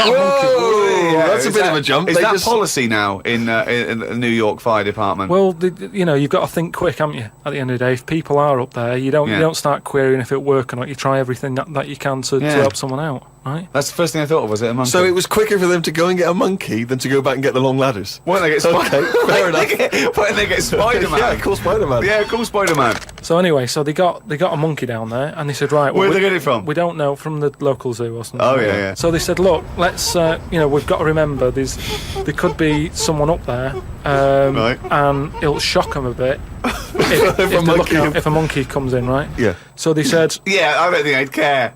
If their building's on fire, they're not going to go, oh, it's weird, there's a monkey at the window. They'll be screaming, save me! Oh, there's a monkey. Oh, so where are anyway, you from then? So they said, right, we'll just get it a little small uniform and that, the smallest you've got. But whoa, hold on though. Actually, where are you going to get that? I'm going back to the station. We'll get the long ladders while you're there. No time. No time. No, I bought the small uniform. I just didn't bring the long ladders. You're an idiot. So anyway, it goes up there. It's got all the kit on and what. It's got its little ardor on and all that. It grabs. There was like a little person up there. Manages to grab that. Not give it a little. Who was up there then? It was just someone that was just the right size for a monkey to be able to rescue, which is handy. Because if it had been anyone else, like a larger person or a family, we'd all been screwed. No, I don't know about the size of it, but it's just the story saying how like it was quite a big monkey, and that it was good at breaking down doors. Oh yeah. It was good at climbing into small spaces and stuff like that. Anyway, it but managed so it's big enough to carry a fully grown man, but small enough to climb through a a cat flap. Yeah. Sure. So which is handy. So anyway, it managed to, Did it have the boots on as well? It got the person everything, and now it says it's sort of it's on call if they ever need it again. So. Sure, and if they ever get anywhere again and they've forgotten the long ladders, but there's plenty of grippage, they just call for Coco. So that's this week's monkey news. Bollocks. I mean, I haven't got pictures in our flat because of that mirrored wall I've got. Yeah. Right. So I mean, it's tiny. You've been in it. Got windows on one wall, door to get in on the other, kitchen on the other, mirrored wall on the other. So there's No nowhere space for there. art. There's no space for art. I'm intrigued how you sit at home. Where's the sofa? At home. Yeah. Facing the mirror. So you sit looking at yourself all night? Yeah. As opposed to a painting? Yeah, but at least that changes each day. No, it doesn't. It does. The picture No, it's not. It's round and miserable every fucking day. No, honestly, it's good to, because you don't look at yourself otherwise. Especially me, I haven't got any hair to comb or anything, so I don't look in the mirror as much as the normal person. So, whereas now, I'm looking there every day. So you're sat at home staring at yourself? No, because the telly's in front of the mirror. But are you not distracted by yourself? Yeah, you do. When the adverts are on, you look up, and if Suzanne's sat next to me, I tend to talk to her through the mirror. What do you mean? So why don't you look at her when you talk to her? Well, you don't have to turn your neck or anything. There's no neck usage going on. I can just look forward. I look at the telly, lift the eyes up, look in the mirror, look at me, look at her. What does she do? No, Look back at you we're in the used mirror. to it. There's nothing wrong with that. It's like there's more people in the room in a way. It's like, And they're further away. there's nothing odd about that. Why wouldn't you use? It doesn't matter. Your Sorry, eyes, remember, your why eyes are wouldn't you still- talk to your girlfriend via a mirror all the time? Is that your question? Well, no, I think it's quite normal. If your head is facing a mirror where you can see everything in that room, remember, it's a small flat, I can see everything that's going on in there without moving my head. Stephen Hawking would be well happy. So I can look forward, she's sat next to me. If I'm watching the telly, I can say something. Now, she's getting the sound from me still because she's sat close. Yeah. But yeah, we're further away, but things look better from a distance anyway. So that's how you managed to keep this relationship alive? Maybe. You're such an odd little man. But no, it's not odd. You see, there was a woman on the estate who did use...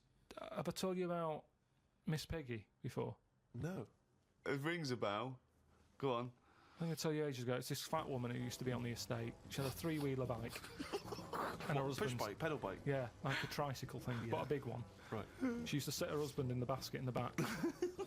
Cycle about, what have you. Yeah. She was known as Miss Piggy. Anyway. Oh, is this the one that she used to beat him up so your dad pretended to be a policeman? Yeah, that's it. Anyway, well, the way she used to communicate, she used to always go in quick save and nick biscuits.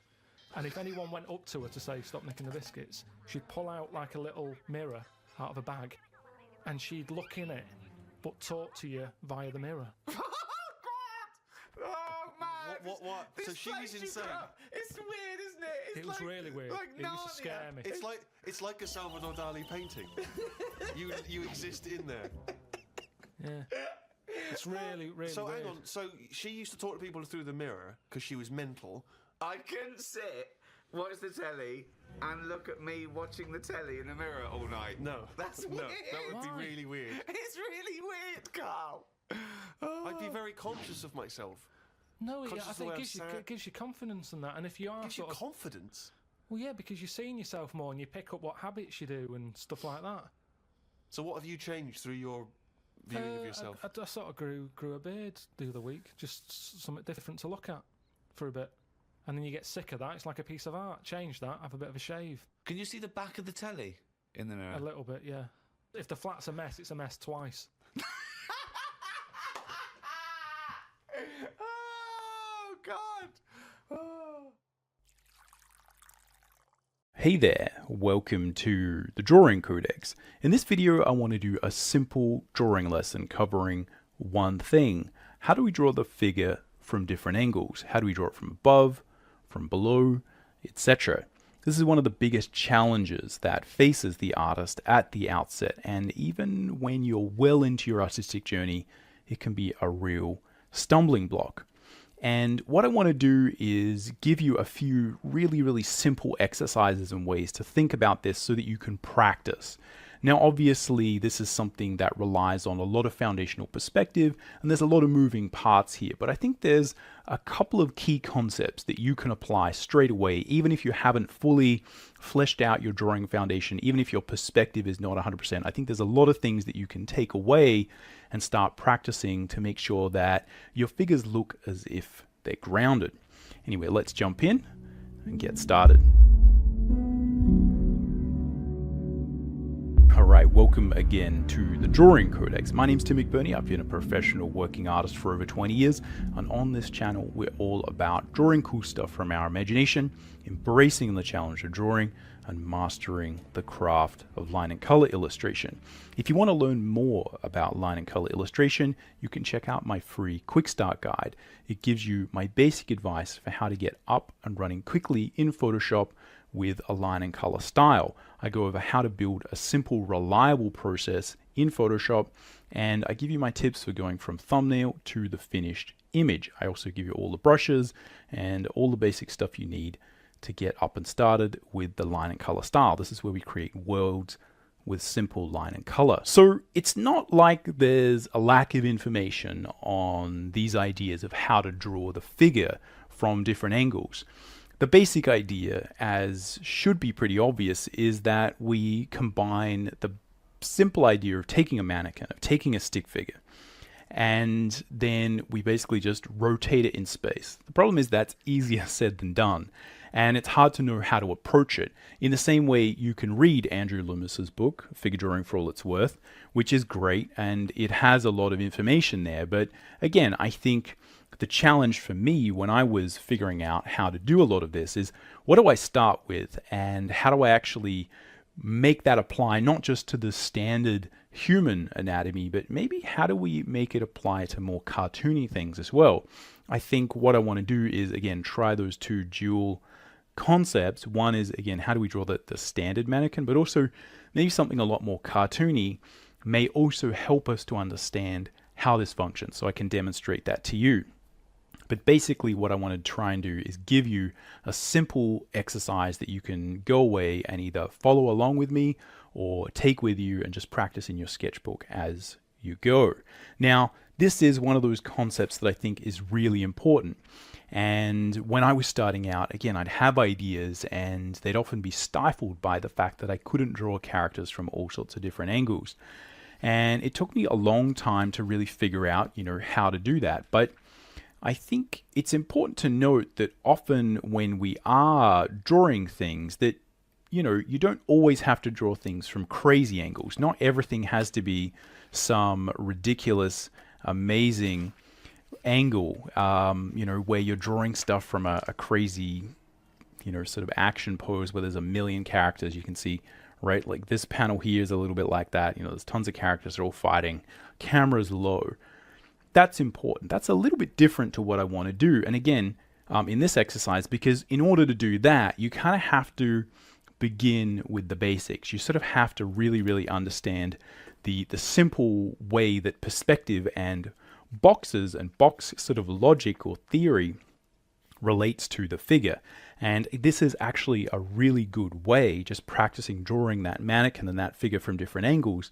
It's a really good way to understand the concepts of proportion and structure and just how you actually go about building something that kind of looks solid but is viewed from an angle that is maybe more interesting or exciting.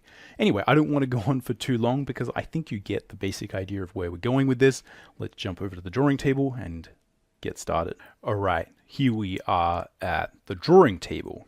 Now, as I said, in most cases when you're drawing comics, you are working within a fairly limited framework of poses and things that you need to create, that you need to kind of make real from your imagination or from the script.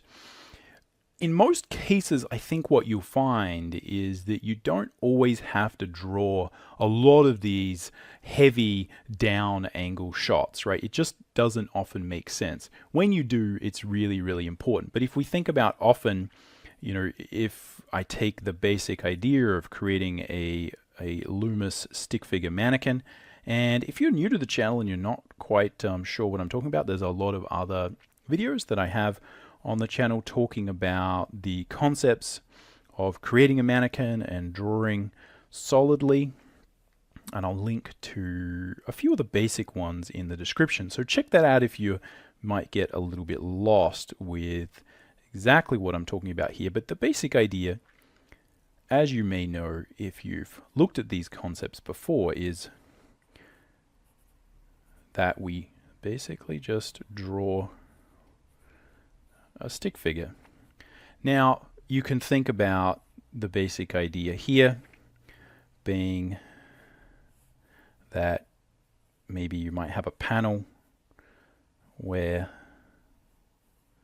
there's a few characters, right, and they're talking. So there's lots of situations where you might want to frame a panel or an illustration or whatever you want to do, right? You might have lots of reasons. So again, I'm just kind of winging this a little bit, not being that technical with it, just for illustrative purposes. All right, but again, you might have some people talking to each other in a panel, and you need to do this kind of down shot. Now, that's useful, but in my experience, most of the time what you want to do is see faces and make sure that the posing is sort of clear. And this is quite a disassociated shot, and you may have a lot of stories and a lot of ideas that involve this basic concept of, hey, we're looking down at a scene. All right, again, there might be more characters over here. All right, again, just roughly transferring, all right, some of those ideas. Oh, that one's getting a little bit out of whack. But again, you know, there might be a whole crowd full of people, right? And now, if you don't know what you're doing, this type of scene is just an absolute unmitigated nightmare to execute on. So it is really, really important to kind of understand your basic perspective and all of that stuff. It'll really, really make your life a lot easier, and it'll make these kind of things a lot more fun. In most cases, though, I do want to point out, because I think it is super important to remember that in most cases, we're just dealing with minor variations, with minor tilts. So, and this is just my experience, but again, this is just practical advice if you're thinking about this. Often this is the thing that terrifies me, right? I wake up in a cold sweat as a young artist, sort of thinking about, please don't make me draw this kind of scene because it's just too hard. But what I found in most cases is that, yeah, there's a couple of things, right? You can see this scene is a little bit like that. We've got a few characters kind of from above. But the idea of having to draw extensive scenes where, you know, there's all these sort of dynamic angles, maybe in superhero comics there might be a little bit more of that. But in most cases we're dealing with looking at faces and fairly simple shots, which is very, very similar to what you would look at in a film. We're often choosing shots for clarity so we can read the character's face. Again, in comics or similarly in an illustration, you kind of want to see the character's face. You want to see them fairly straight on. And I think in most cases, this sort of thing is not actually what you spend most of your time doing. And certainly if you're doing illustrations, primarily often what we're talking about from a compositional standpoint is, it's frequently involving characters who are pretty front on. You know, if you deal with your classic sort of pin-up character, right, it basically is some form of this. Now, it might involve a lot of twisting of the figure, but not a lot of this need to make it grounded and draw it from different angles. But I feel like this idea of just learning how do we draw the figure like this, and then how do we do the opposite of that, which is draw it from below, right? Go here, same stick figure idea, boom, boom.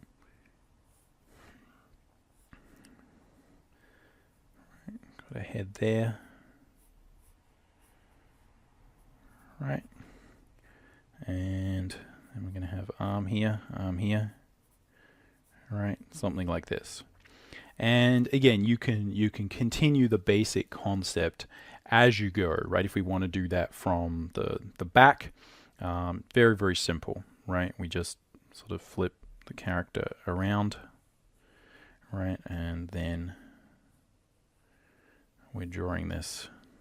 So I'm just going to be putting in rough perspective to illustrate what I need, and this is typically what I would do for myself. And I'm just illustrating the different options here. So we will get to some actual exercises, and I'll talk specifically about what I'm doing and how you can pull some concepts from books like the Loomis books or other sort of how to draw books and sort of actually try and get your head around this basic concept. But again, you know, we do it from the back. It's the same thing. All right. So here, the face is like this.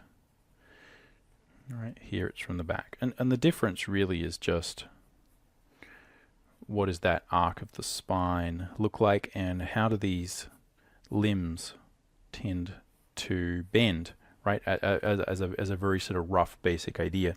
So again, these are a little bit from above and, you know, below.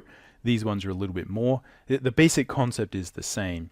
Again, the reason that you would have you know, some need to draw like a really kind of worm's eye view of something like this, I don't know why you would need to do that, but say you did. Again, it's going to be a very similar concept, right? Feet are going to be on the ground, shoulders are going to be somewhere here, right? Head is going to be up there. We're going to have some arms here.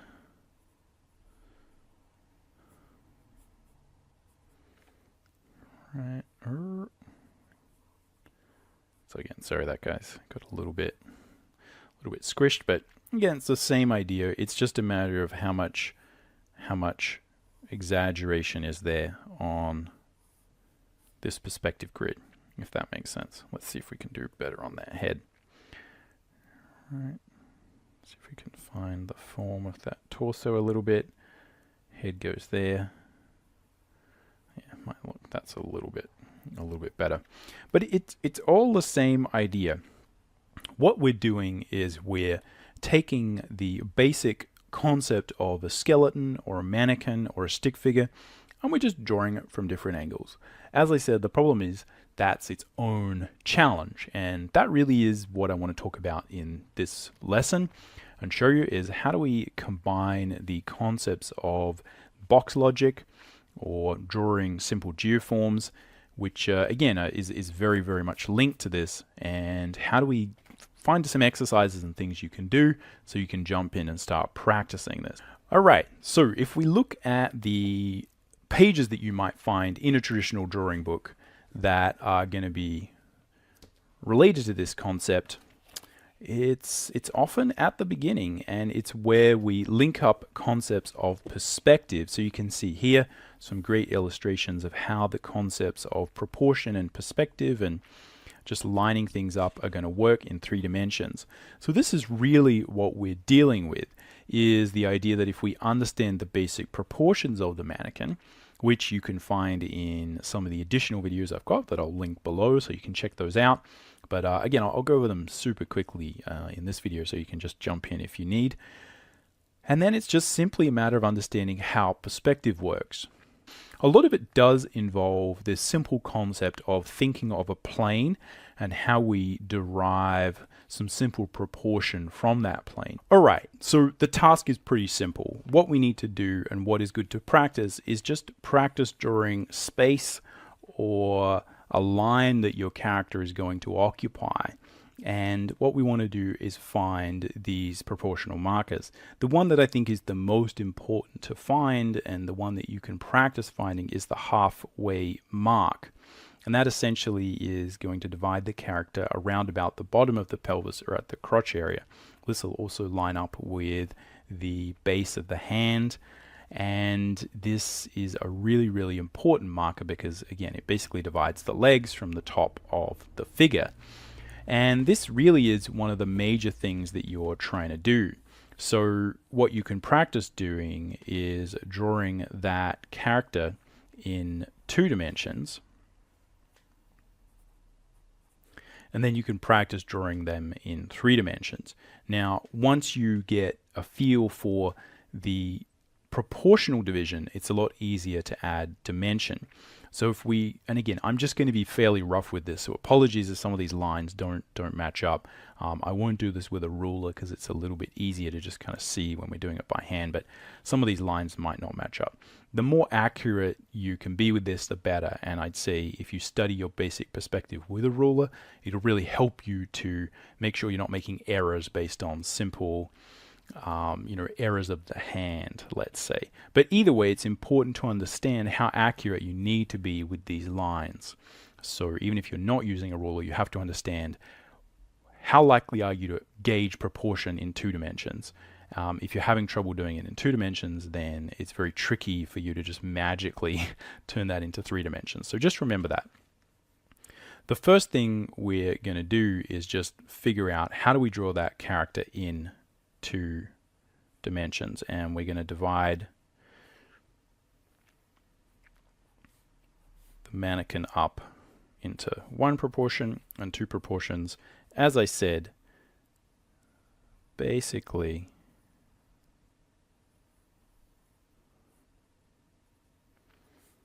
dividing the character at halfway and that sort of crotch area, right? So we've got something like this.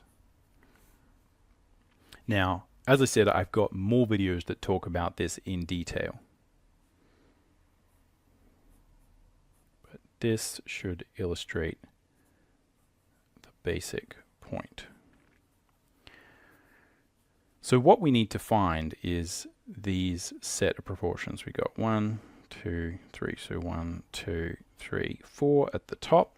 And we use these to define essentially where the head is going to go up top, where the top of the shoulders are going to go, and where the sort of normally this line is a really good line for where the breasts or the nipples are going to sort of go, again halfway up the arm.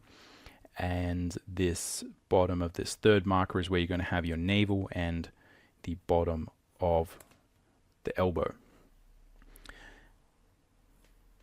Down below, we're going to again divide this second proportion in half, and we've got 1, 2. The top is going to be the top of the legs, and the second one is the bottom of the legs.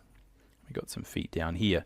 We then know that the hand is probably going to come a little bit above the knee, normally 1 hand length above the knee, somewhere again around there.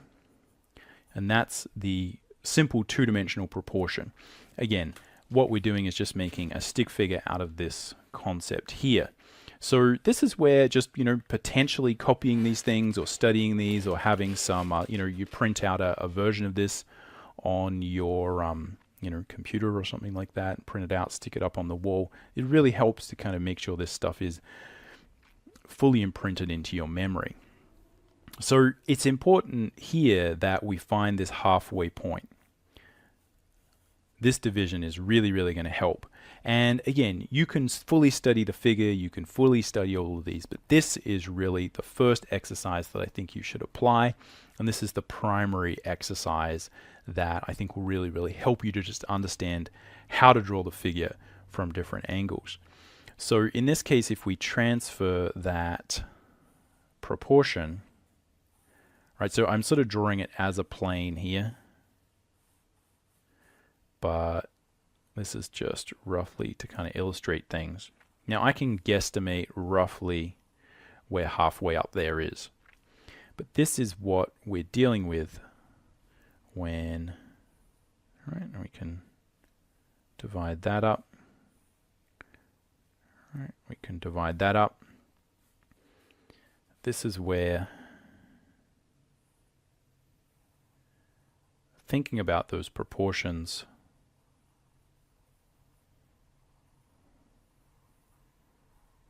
in 2D will help us in 3D. So you can see that if I find the midpoint, then it's very easy for me to roughly guesstimate where these other 1, 2, 3, 4 proportions are going to be. In the same way, it's going to be a lot easier for me to now guesstimate where these feet and legs are going to be. That is the baseline. And if we think about essentially repeating this concept again and again, it's just a matter of getting to a point where you line all of these things up. Now, obviously, this changes as you pose the figure differently, as you move things around, as the character moves. But if you're thinking about how to get your head around this in the beginning, this is where you start. And I think that can be one of the biggest challenges with this overall exercise, is just understanding what is actually going to teach you how to get better at this. It often is this simpler exercise where you're just thinking about, okay, let's make sure I can control proportion as I just adjust the figure and draw it from a slightly different angle, right? So if we take a simple, got a little sort of toy here that'll sort of help us understand this, just start by rotating the figure a little bit, right? Just start by trying to draw it from a little bit of an angle there, and then maybe you can draw it from an angle that's slightly below, and then you can maybe try draw it from behind, etc., etc. Just ratchet up the complexity a little bit by bit. That's one of the things that will really, really help you. This is where it all happens, at that halfway point. So what you can do is just practice the idea of how do you divide up that space. So what we're doing is essentially taking the fundamental principle of perspective here, that is the one you take away. And that is that we can apply whatever is possible with two-dimensional geometry to three-dimensional perspective, as long as we have a good idea where the vanishing points are and where the essential grid is. All right, so we've got a grid, boom, boom.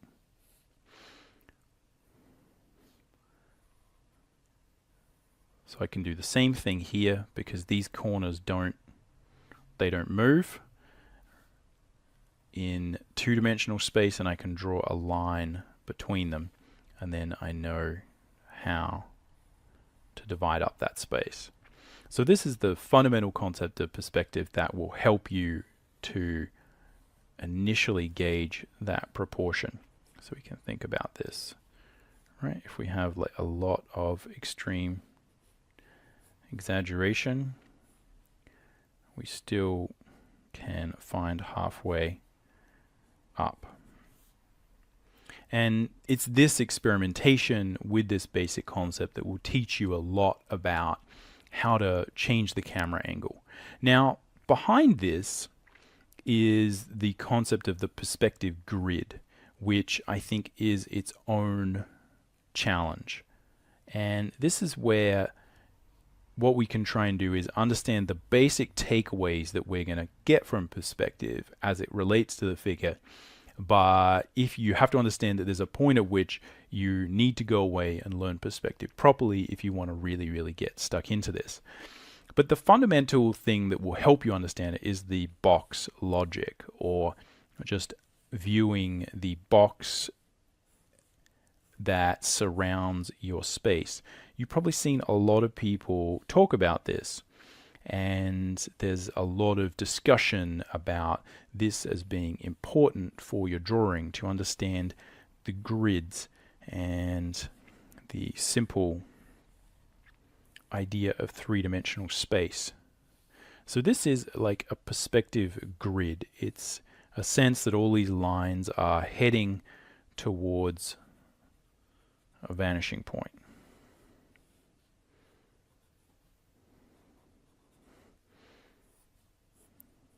And again, I'm just being very rough.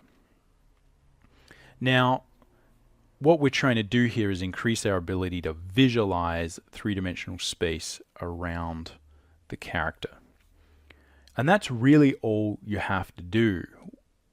What you have to do is imagine that as you rotate the cube, the figure rotates. As you rotate the figure, the cube rotates. And don't worry too much about the rest of perspective. Again, the more you can understand about it, the better. But at the outset, what we have to think about is just this simple concept of where these lines might be, and just make sure that as we line things up, things like our feet, things like our shoulders are lining up with each other. Now, again, that will change as the hands move, right? As the hand moves up, as we pose the character, obviously all of that changes.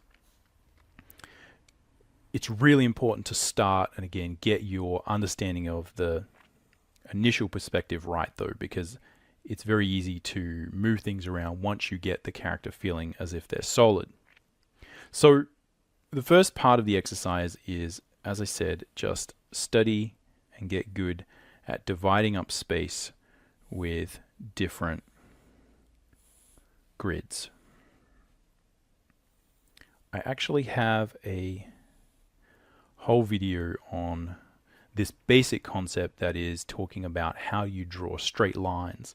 And one of the reasons I use a grid as a good way for you to understand how to draw straight lines is because often the reason we're drawing straight lines is to draw a grid. So the concept of physically being able to draw grids is super important. But what you do here with the figure is just draw some different grids and then try and figure out where the halfway point is. Again, that's not a very good one. Keep going, keep experimenting.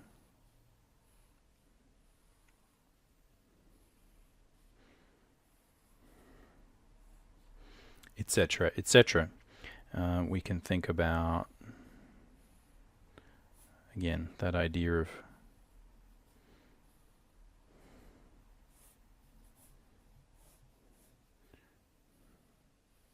drawing a character where we're at a worm's eye view or a bird's eye view, whatever it is. The most important thing initially is really basic. Just get that initial halfway point there. Once you do that, everything else becomes easy.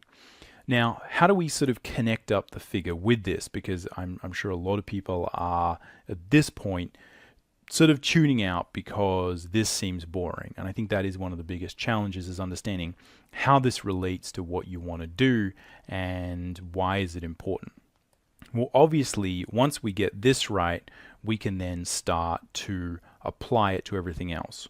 If we don't get this right, everything else is kind of a waste of time. All right, so how do we actually apply that?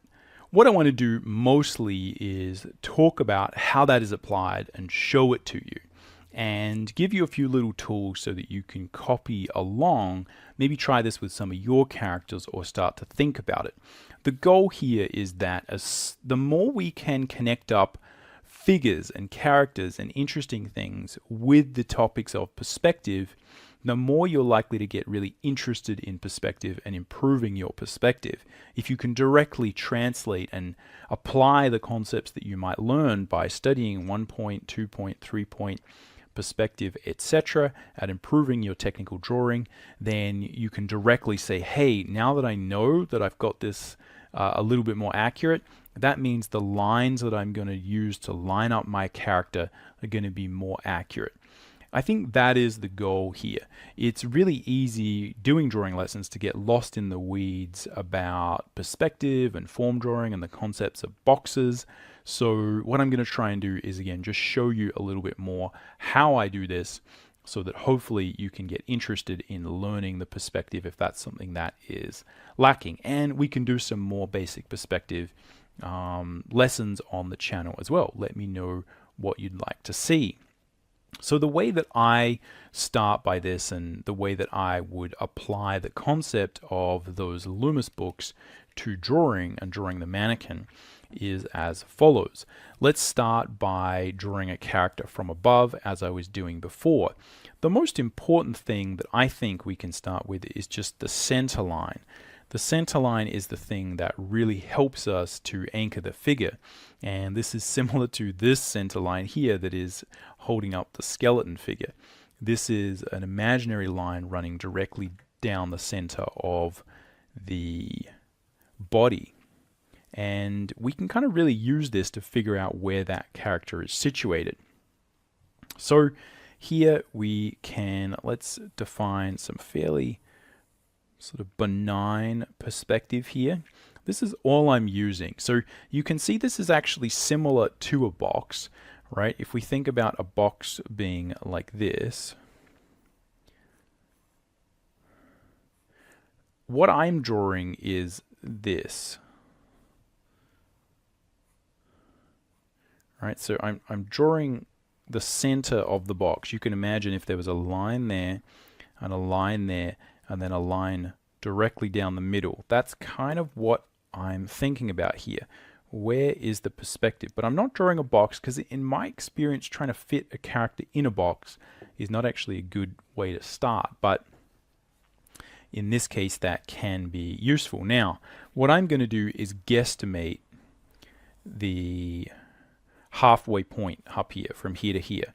And this is something where, again, if you're having trouble drawing a line, right, again, thinking about where the perspective for that might be, and then trying to sort of guesstimate where halfway up is. If that's something that's troubling you, again, the more you learn about perspective, the better your ability to guesstimate that will be. If you're struggling, one of the things you can do is, again, formalize your drawing of these sort of elements and use those two-dimensional drawing tricks that we transfer to 3 dimensions, right? And see if you can find, bang, the center of that. So again, if I was to do that formally here, right, I'm just going to imagine that there is some sort of grid here that makes sense, right? So both these lines are going to some vanishing point, and I've got a line here. Boom. I'm going to try and guesstimate that's kind of down there straight, right? Boom. And then we can do the same thing here. So this is really the one that is super important to get right. Oh, I don't have a big enough ruler. Let's see if I can. I'll sort of see if I can guesstimate it kind of there. I think it's somewhere. Look, it's. Don't do that at home, people. Get a longer ruler. But I think this is going to be. It's pretty close. It's somewhere around there. So that is pretty close. Again, my guesstimation. And if we were to look at the vertical distance here, right, that's kind of 19. Half of 19 is somewhere around here, 9.5. So it's actually sort of like pretty much visually and measurement wise exactly the same. Now that's going to change depending on how much extreme perspective you get. But what I would do if you're thinking about drawing characters from above and different angles is just start with something basic like this. If you start to get to the point where you're thinking, oh, drawing characters from above equals really, really distorted grids. So it's not just that we're drawing the character from above, right? It's that we're drawing these kind of really extreme perspective shots. What you're doing is getting two concepts mixed up, in my opinion. One is the concept of the camera angle and how much distortion there is and how much exaggeration in the grid there is, from the concepts of lining things up and thinking about where the camera actually might be in relation to the figure. It's a lot easier to start with very low distortion. again, it's very easy here to jump into a whole another subject of camera lenses, etc., etc., etc. The point is that you can draw a character, again, like a small character that's like fairly far away. There's not going to be heaps and heaps of distortion on this figure because, again, they're fairly small in relation to the camera. With a much larger figure, right, that gets really close to the camera, right, we can sort of take this really close to the camera. Sorry, it's going to get blurry, but you see the closer to the camera we get, the more distortion you get, right? So again, sorry it's blurry, but you get the basic idea. The camera angle is relating to what we're dealing with here in terms of extreme perspective. Now, that's something where the more of this extreme perspective you do, the better you'll be able to relate this to this. But when you're learning, stick with this. Just make it a very simple grid where you don't have a lot of distortion. Once you've done that, you can ratchet up the complexity. Super, super important. And again, if you're struggling with some of these concepts, as I said before, go check out some more fundamental perspective exercises. A lot of those you can actually see and study within those Loomis books. And again, I will make some more in the future on the channel. So the basic concept here is, again, we've got these proportional markers, and I'm just going to guesstimate, right, some lines going along here. Right, and we can also visualize some sort of lines going here that might sort of help us. And then we've also got, we're sort of halfway up here. Oh, yeah, maybe let's sort of guesstimate that. Try and draw a line. And what we're doing is adding just a very, very simple modification of our sort of initial Loomis proportion and sort of drawing, where we learn to draw the mannequin like this.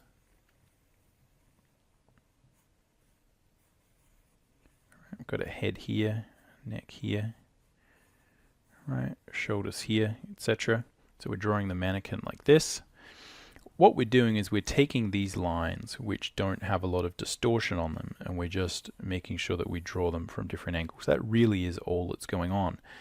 Just because you don't have extreme distortion in your perspective doesn't mean it isn't in perspective. That really is just related to the lens and where we're seeing characters from.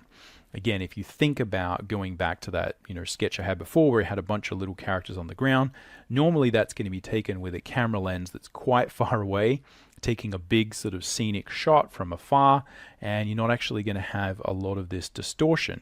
This type of distortion is going to be much more prevalent when you've got the object really, really close to the camera, and there's going to be a lot more distortion there. So just keep that in mind. Now, this is still perspective, even though it's not ridiculously distorted. What we're trying to do is get used to lining up the character and drawing them from above and below.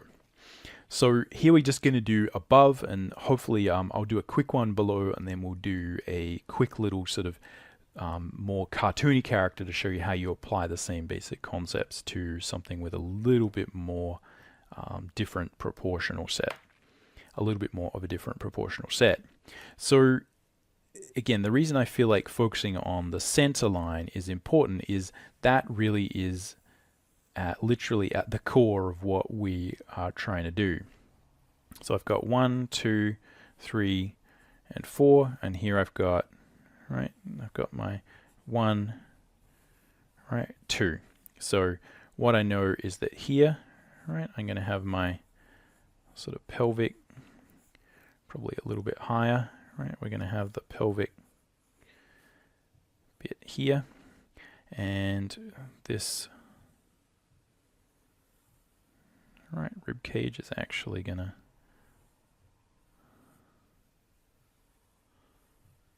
come down here. So really good to get used to drawing these forms out in 3 dimensions. And this really is the skill that's probably more important and is going to help you. The grid helps us line up these points. So here I'm going to have, right, we've got the spine coming there, Right, we're going to have spine coming up there, and it's going to go into the head, just somewhere around here. Boom, boom, boom. Drop a line down there. Let's sharpen this pencil.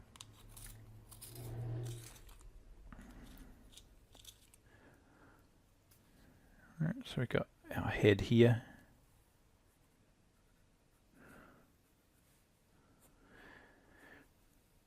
The lines will help us find these elements like the shoulder blades, right? They're going to help us find the shoulders from side to side.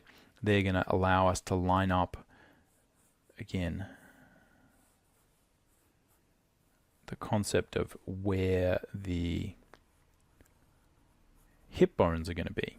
But you can see that having this concept of the center line is something that's really easy to keep us honest, because we can trace the spine, we can trace the which goes directly up the figure, and we can use that to help us find these different elements, and that, you know, just immediately will get us a lot closer to having something that feels symmetrical. And again, what we're after now is we've got this grid this way, right? We sort of have a grid this way. We don't really need it for a lot of things. But this is where, again, you can line things up and try and imagine where we have symmetry. Now, if you wanted to get more technical with the symmetry, you could try and do more technical perspective work to mirror. Again, I'm just going to eyeball. And what I would suggest is you just keep trying to eyeball it until you get sick of eyeballing it, and then go and learn how to measure it. Go and learn how to do it technically in perspective, and it'll hopefully be a lot more interesting then, because then once you learn it, you can come back to this and you know that you'll be more accurate.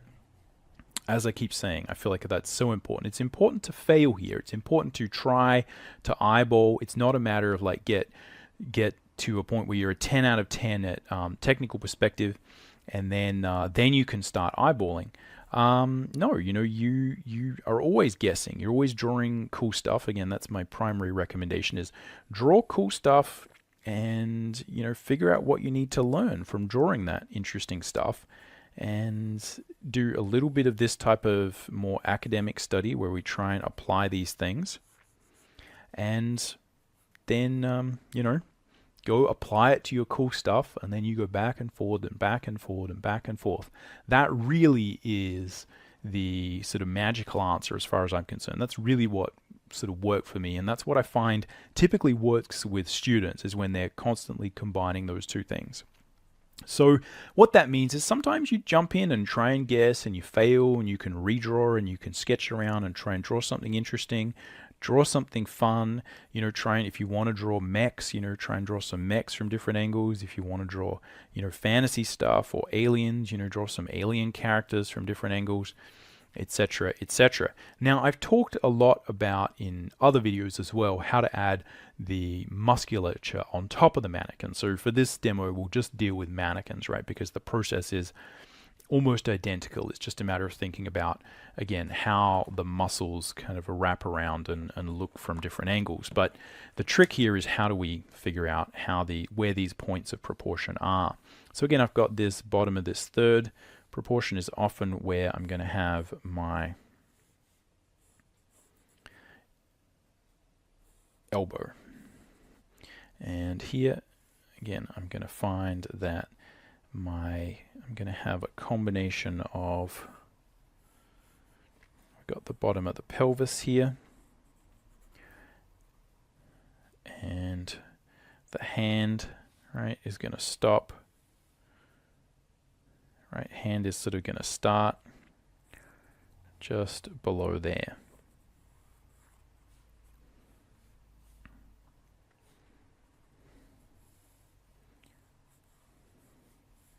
The elbow, right, hand is gonna, and this is where, again, what you tend to find is your intuition will be challenged. So the feeling of like, wait a minute, how long is this forearm?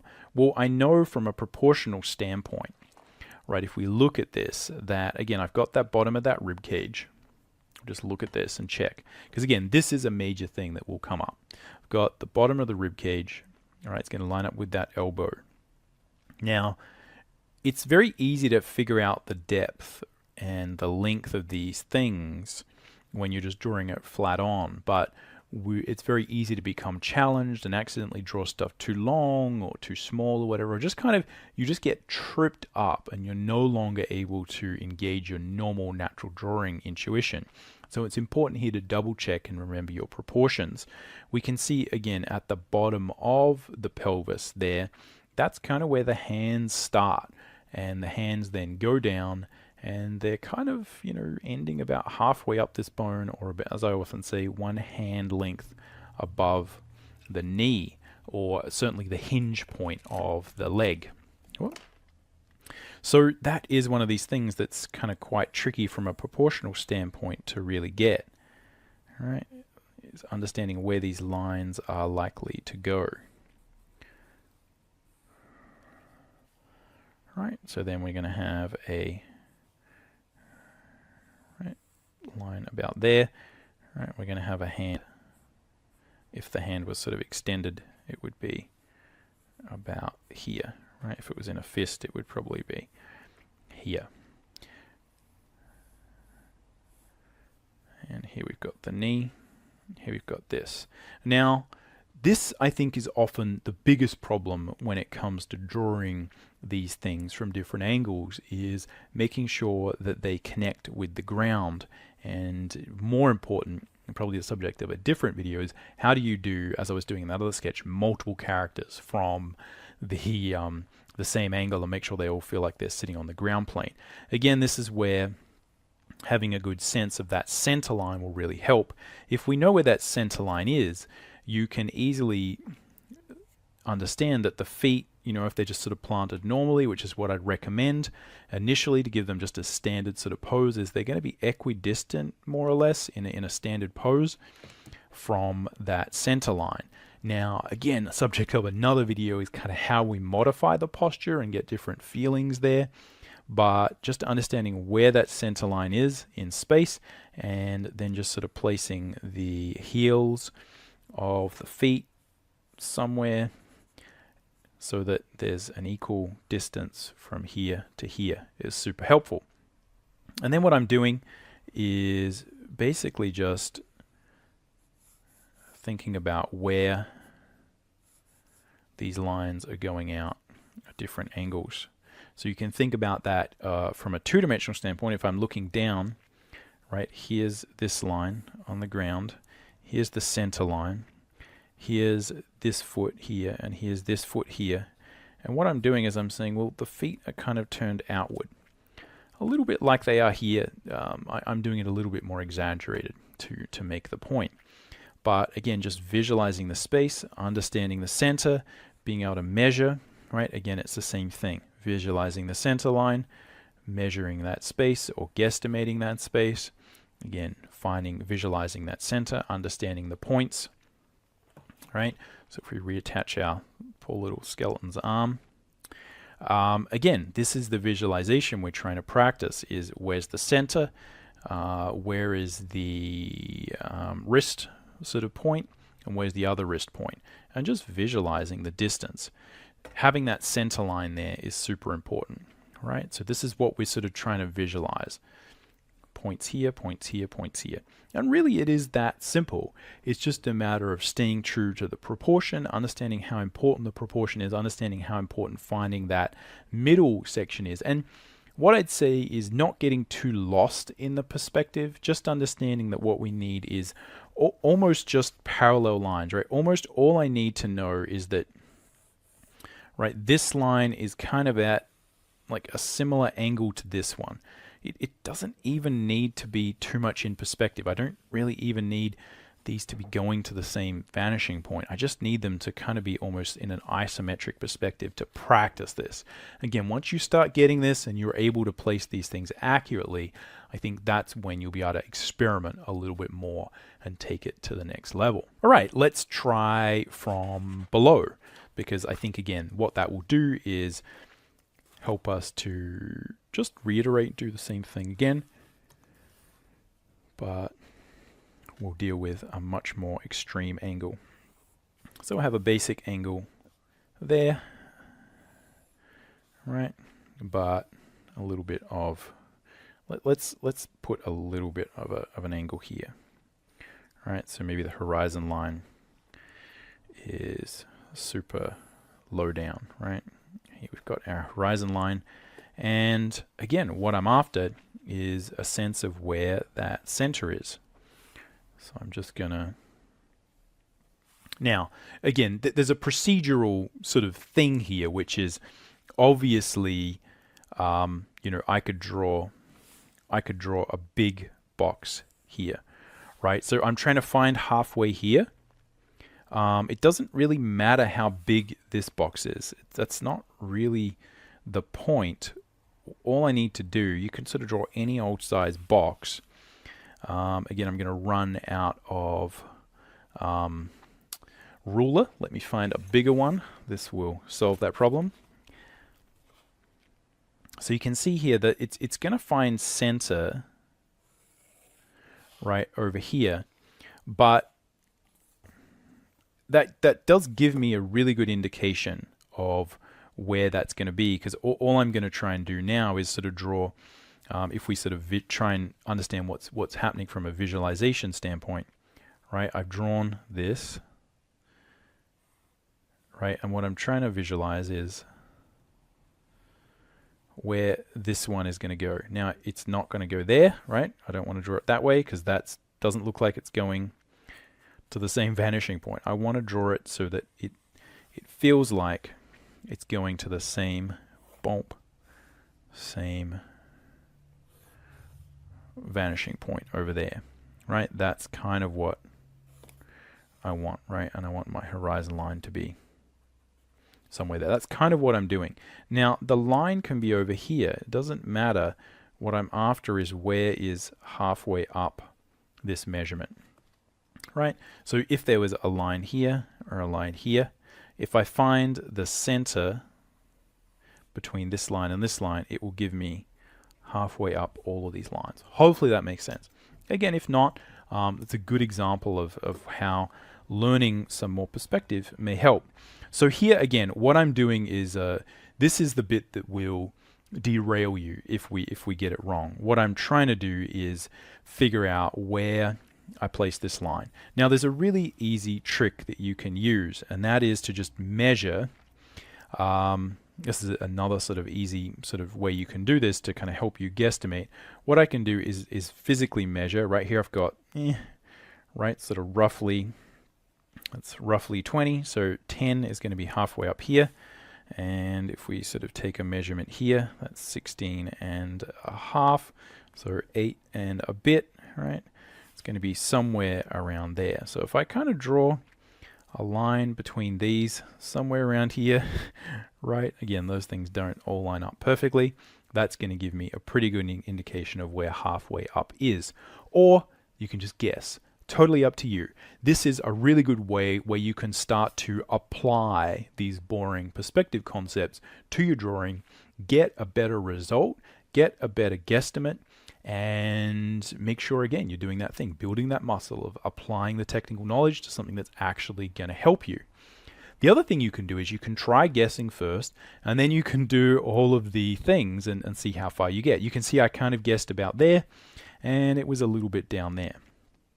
The point is that we want to get a feeling for where halfway up this figure is if we then start drawing the rest of these lines. Because obviously what I'm going to do now is divide up this top thing into 4 sections, and I'm going to divide this into half. And I'm just guesstimating at that point. Why? Because this is pretty accurate, and what you'll find generally with a lot of perspective is once you kind of key into it, once you kind of understand like, oh, I get what's happening here, I've got a solid indication, I know these are true, then it's a lot easier for your brain to kind of guess the rest, if that makes sense. You kind of have the framework and the rest kind of fall into place. So again, I've got some of these lines going here. I'm not drawing them that accurately, but it is the same idea, we're going to have, and what I'll do and what I suggest to do is kind of just rough it in first, right? I'm going to have here sort of pelvic stuff here. There's going to be a rib cage thingy here. Again, they're going to sort of line up a little bit. Again, you know, the side of the side of the rib cage will kind of line up with the pelvis. You kind of have that. Boom. Right. It helps me anyway to sort of visualize the spaces a little bit, right? Take those sort of jelly bean, take those, where's a good place to draw here? Take the jelly beans, right, and add dimensionality. Right, just think about like where is the three-dimensional space there? Let's draw through, right? Let's try and define that space. I'm going to have a spine that goes up like that. It's going to come back behind, right, from the spine, comes back, sort of curves in. Oh, sorry, let's get that closer. Curves in on the small of the back, goes out, and then comes in. That's that sort of arc that I'm trying to visualize. So it's there, comes back up here, right, and then it's going to insert in the back of the skull there, right, and then I can draw the skull, right, I know,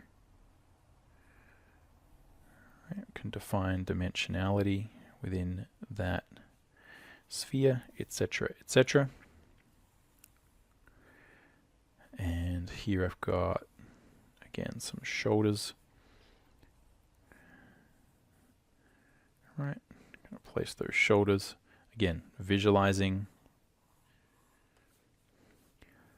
Right, got sort of a neck here. Again, I feel like those shoulders could be a little bit, again, a little bit more on that line.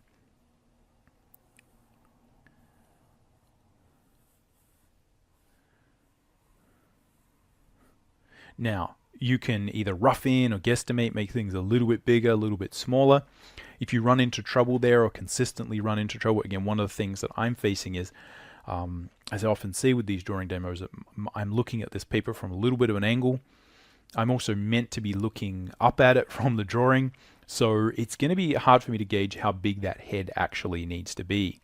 But when I rough it in, again, the things that will help me to visualize that are, again, thinking about where that center line is, right? So it's almost like we're sort of, you know, got the sphere, right? We're sort of chopping half of it off, and then we got this, right? And there'll be like eyes here. So I'm sort of trying to think about where that is under there. That will sort of help. And again, this is just construction drawing, so you know, if you're practicing these things, go crazy with it. Draw the lines, make it messy. It's you know, it's really worthwhile going pretty rough, you know, as rough as you need. But again, you know, might need to make that head a little bit bigger or smaller. Again, don't feel like when you're doing these exercises that you need to get the ruler out for everything. Part of this is training your intuition and your ability to just kind of wing it and see how you go. So don't freak out if, you know, you're like, oh, I need to make the head a little bit bigger, a little bit smaller. If it's really important and it's a really, really highly detailed illustration, then, you know, you might measure it out a little bit more. But most of the time with the mannequin, what we're after is lining things up. The things that will make the drawing really sort of awful are if you know, the arms aren't lined up properly. You know, if the eyes don't sort of line up, right? If I don't, you know, if one eye's you know, up here and the other eye's down there or something silly. Those are the things that are going to make the difference. It's easy to kind of make the head overall a little bit bigger, overall a little bit smaller. Make sure it fits the character you want. If you're drawing a manga character, obviously a head might be a little bit bigger, eyes are going to be a little bit bigger, right? Might be some sort of crazy hair or something like that on the figure. Who knows? Again, most of this is just get stuff in the right spot and then know the grid that you've got to line everything up on. But the good thing about proportion this way is that, you know, I don't even have to start drawing the legs because I sort of know where they're going to go.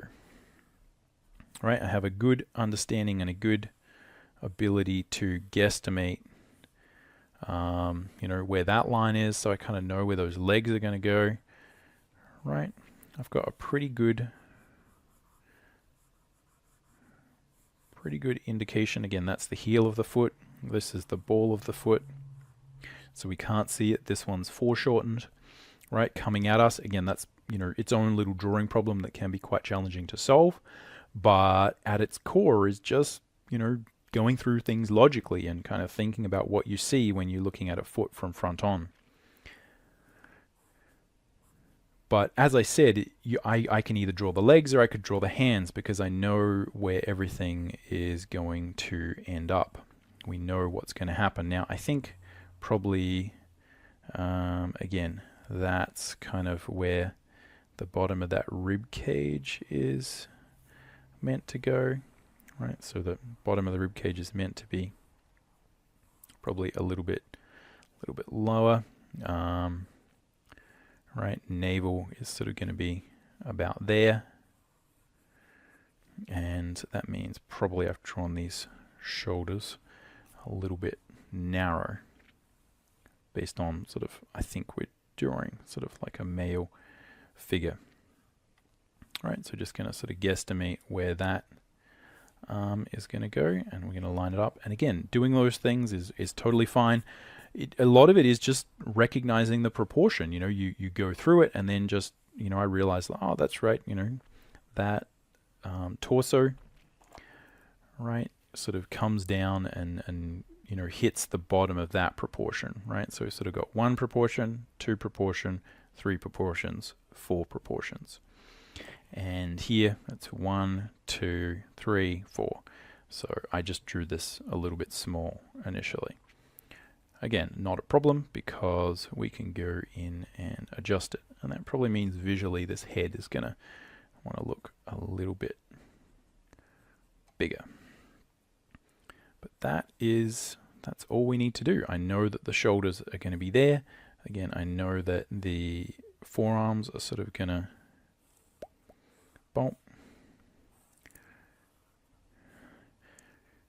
be about there. And as I said, we probably draw these shoulders a little bit lower. Shoulder there, shoulder there. So as I said, it's totally fine to experiment, to push and, you know, play with these things, make the shoulders a little bit bigger, a little bit smaller. The goal is for you to understand what's happening, be able to troubleshoot. If you make a mistake like I did there, then, you know, you sort of know how to fix it. And mostly that you're just lining things up. So just remember, we're trying to line things up. Got the elbows are lined up, the hands lined up, the knees lined up, etc., etc., etc. I'm finding center, right? Center of that,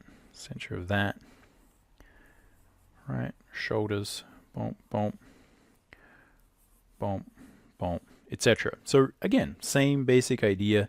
Very simple to apply. Practicing it can be a challenge, right? You've got to keep trying. You've got to keep playing with these things. It's very easy to make one mistake, as I said, you know, oh, this proportion's wrong. And the trick there is just fix it. Play around with fixing it. Fixing it is just as important as getting it right in the beginning. All right, we'll do one more little demo where we talk about a more sort of cartoony character, and we'll apply the basic same concepts there. Again, just to reiterate and sort of talk about how you can apply these perspective things to anything. All right, so same idea, but let's draw a little character that maybe has some different anatomical things, but we'll apply the same basic concept. We'll draw it from above. So again, what I'm doing is sort of setting a grid that way, and then I'm drawing some kind of line to help me figure out what's happening with the character. But in this case, mostly what I'm going to do is just discuss how we can use the concepts of form drawing to experiment. So here I'm going to have some sort of those hip bones, but in this case, let's draw something that maybe is a bit more like a dragon or some little character who is a little bit more cartoony. So dragon sort of creature.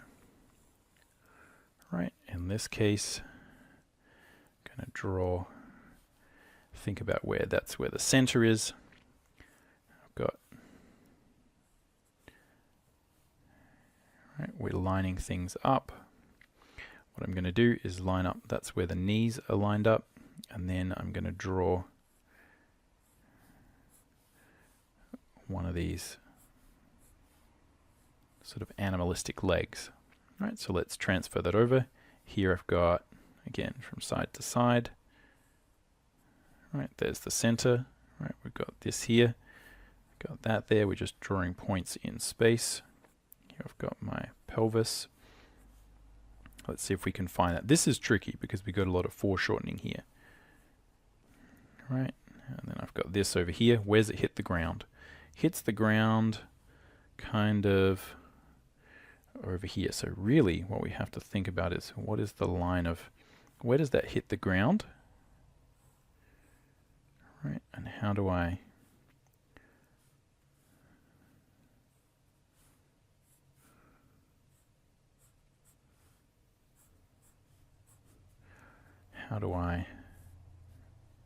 get that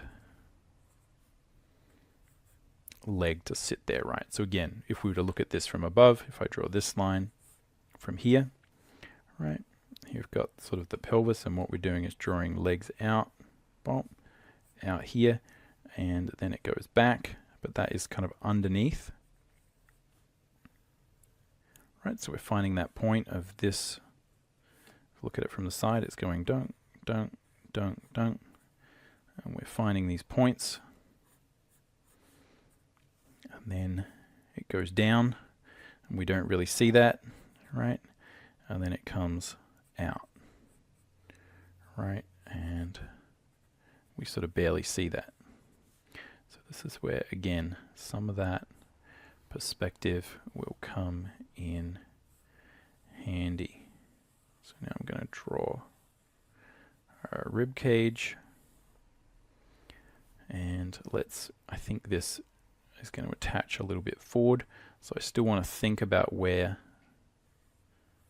that center line is going to be, but I'm going to transfer that over there, and so now what we're trying to do is find, again, like we'll have an arm here and an arm here, and we've got the spine wrapping around here. All right, we'll have a head, bump, bump, and let's put some arms down here. So I'm just going to transfer that arm right over here. Let's have some big chunky hands. Right, so we've got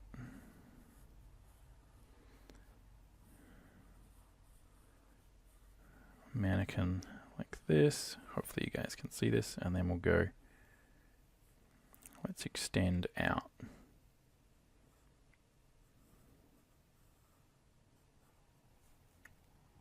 Right. Again, this is not a great design, mostly just because it's good to see all of these things working. Right, so we have a neck here, then we're going to have a tail. Now we find the tail by finding the point on the ground. Right, let's trace from there. We can think about what's happening here if we think about the side. Right, got pelvic bones, and then this is coming up here, right, curving around, boom. And at the front there we've sort of got the shoulders, and then this is continuing forward. Right, we've got some sort of thing there, and what's happening is this is the ground, and what I want is the tail to come down here.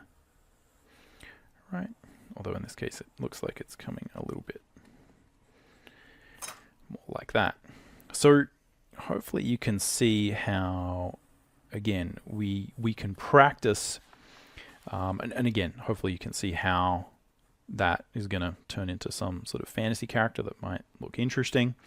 Again, just to sort of nail home the point, if we can sort of erase some of that out, and maybe, you know, put some extra sort of musculature on it so that you can see.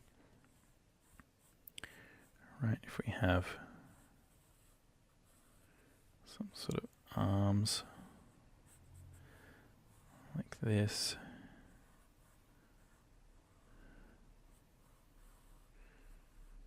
Right, leg.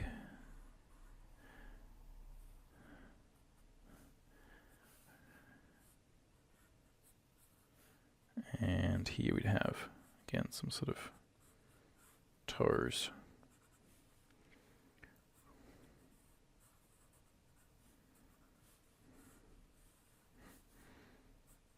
So yeah, again, hopefully you see that we could build that up if we wanted.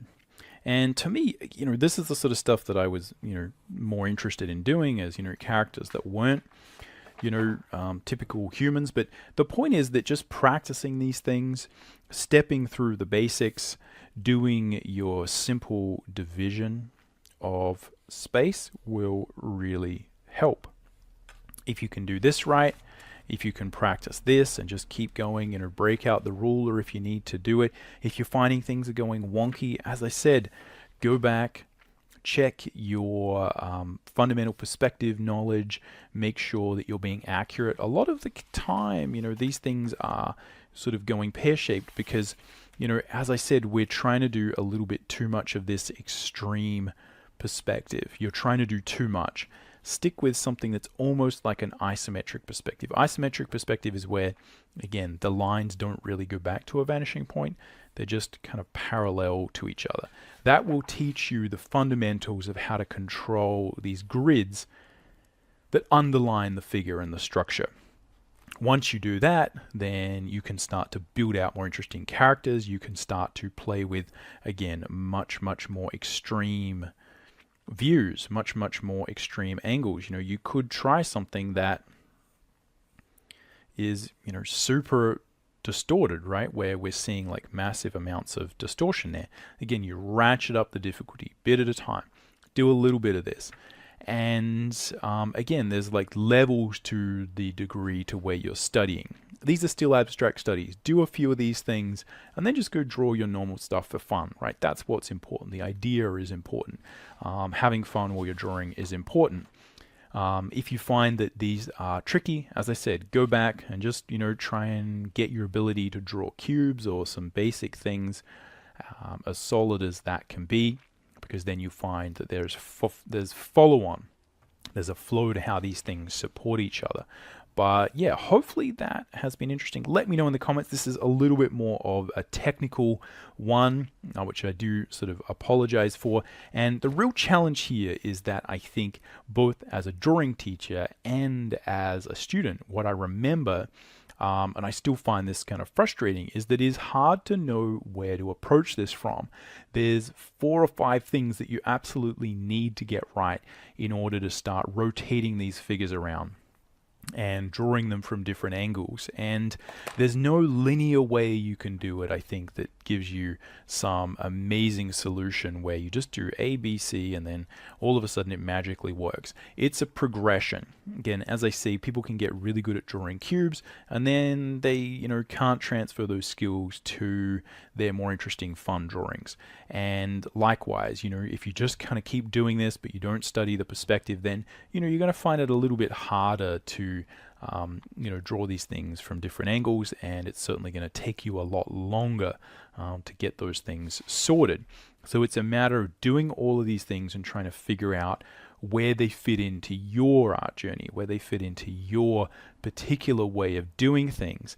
And I think the most important thing is to look for failure. Look for places where you aren't understanding things, but jump in first. Don't be afraid. It's okay if you try these things and they don't work. Don't freak out. Just step back and say, hey, what do I need to learn? Which fundamental thing am I not getting? You know, am I just completely not lining these things up?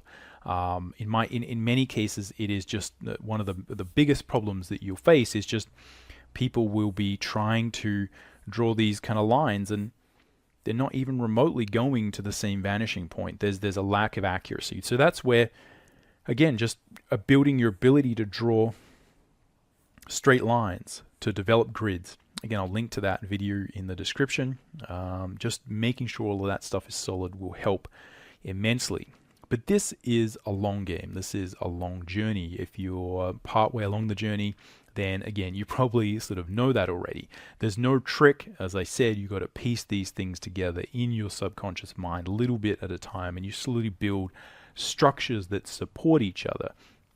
But I think what you have to understand is this does work, and you will get better at it a little bit by a little bit over time. So good luck with this. Let me know if you got any questions or comments down below.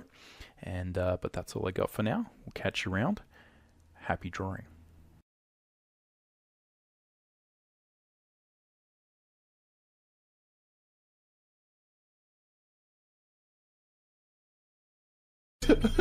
Right, look at it like this. Jesus. Look, I see it all the time now. Go on. You go, where are you going, to someone? And they go, I'm going to Dorset. Aye. Oh, aye. What road are you taking? Dunno, just pop on the sat-nav. Now, that's a start, isn't it? Okay. Let's act that out with me, okay? I'm going away for the weekend, Carl. Are you? Yeah. Where are you going? Dorset. Oh, yeah. Are you getting there?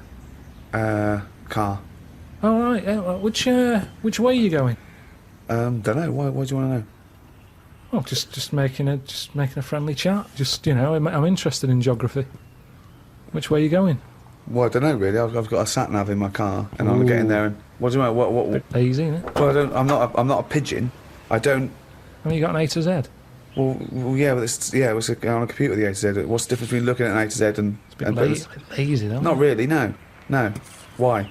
Why is it any different that I've got it computerized so I can go along? A to Z's a bit dangerous, isn't it? It's a bit.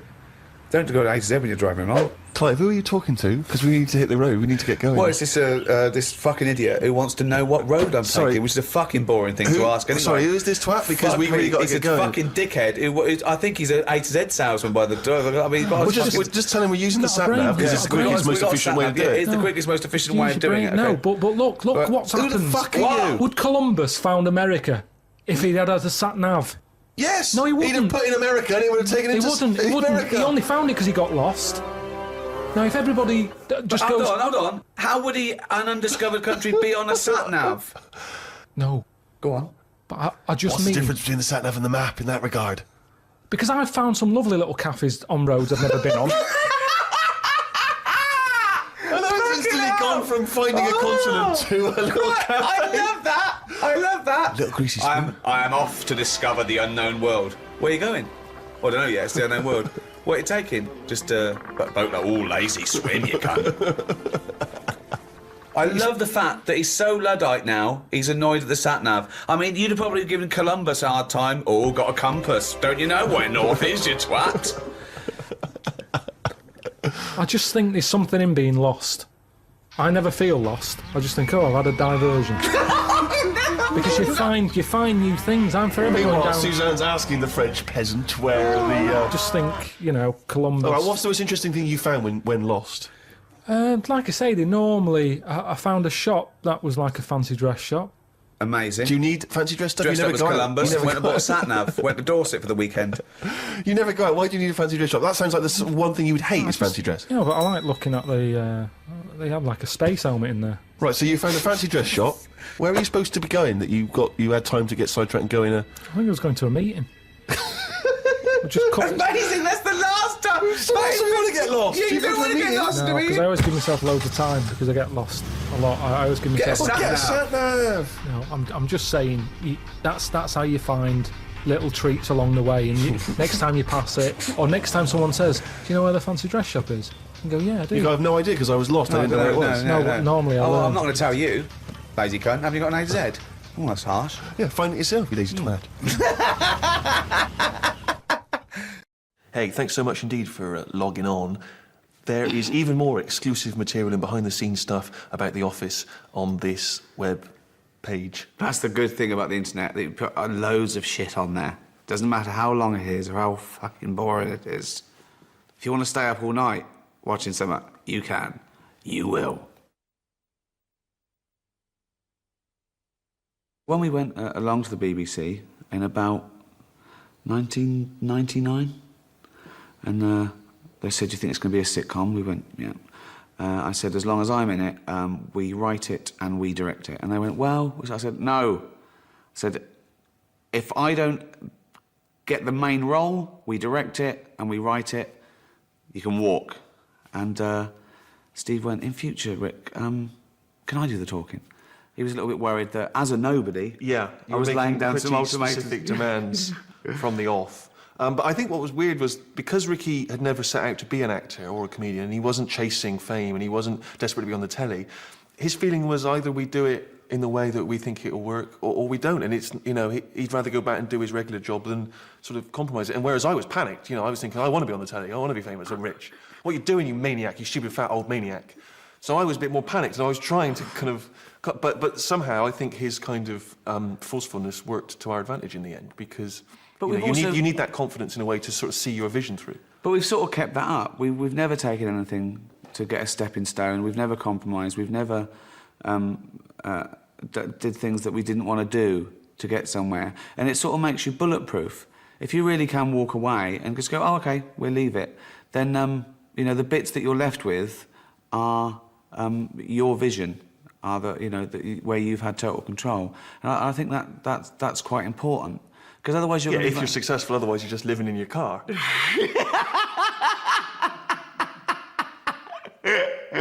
Oh, dear.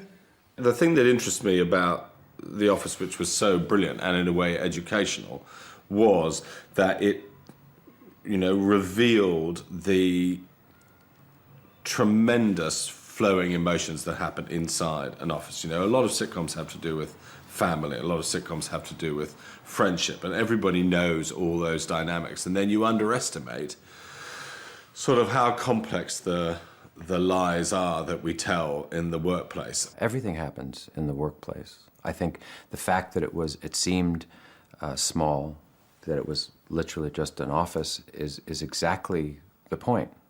I think you could go into a shoe shop or a place where they sold ties, and it would be equally compelling.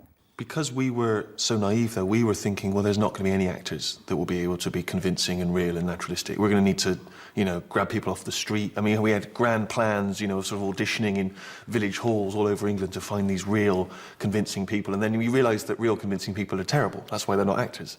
And that actually really good actors can just do an amazing job. And a lot of people always give us credit as though they say, was it improvised? Was lots of it improvised? But it's the actors who are just so good at making those lines seem real.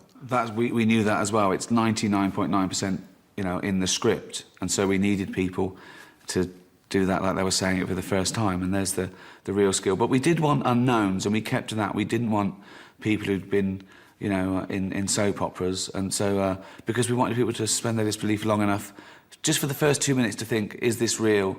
Is this a real documentary? And I think we sort of got that to a certain extent. One of the things that Gervais and Merchant have really got right, that so many people get wrong in comedy, in sitcoms, is that if you're going to have a character who is a twat and a bit obnoxious and whatever, the way to make them watchable is to make them also lovable. I think that David Brent is probably a good boss for a paper company, you know? I think that, you know, he's big on morale, he's entertaining.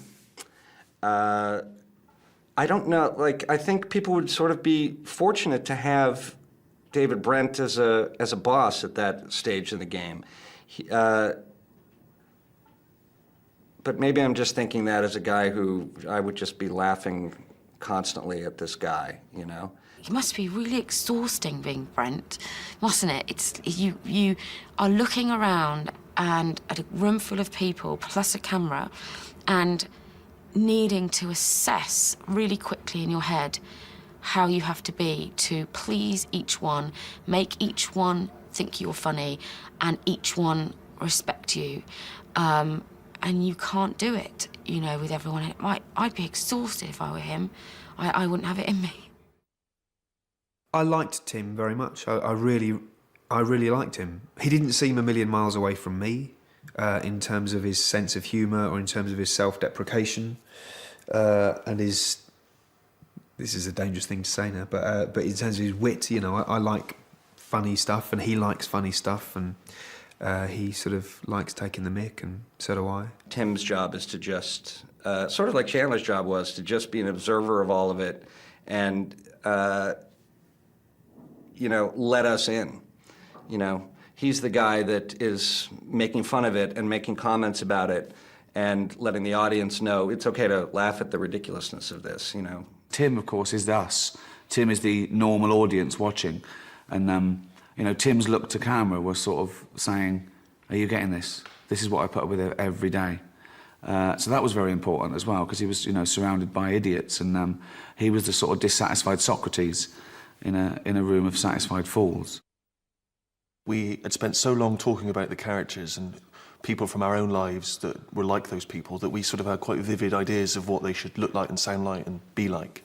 So I suppose we were sort of looking for actors that could...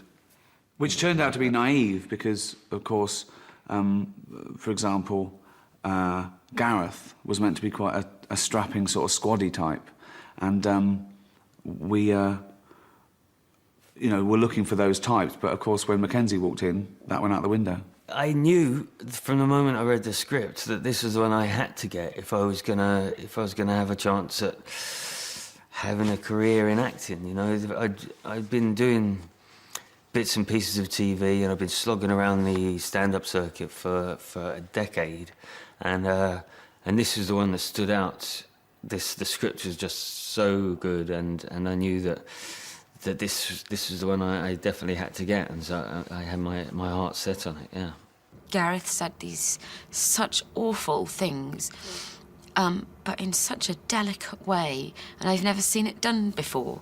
I've never seen, you know, someone who really should be this kind of big old red-faced, sweaty bloke saying all these ghastly things, but it wasn't. It was sweet Mackenzie, who is such a nice person in real life, that I loved the juxtaposition of it, and I thought it worked brilliantly. Subconsciously, he's probably disappointed to find himself in this position in life, but he can compensate for that by having these delusions of grandeur and giving himself a title and making out he's a bigger person than he is, more important than he is, and it gets more respect than he actually does. So yeah, the title is very important to him, and his desk space is very important to him, and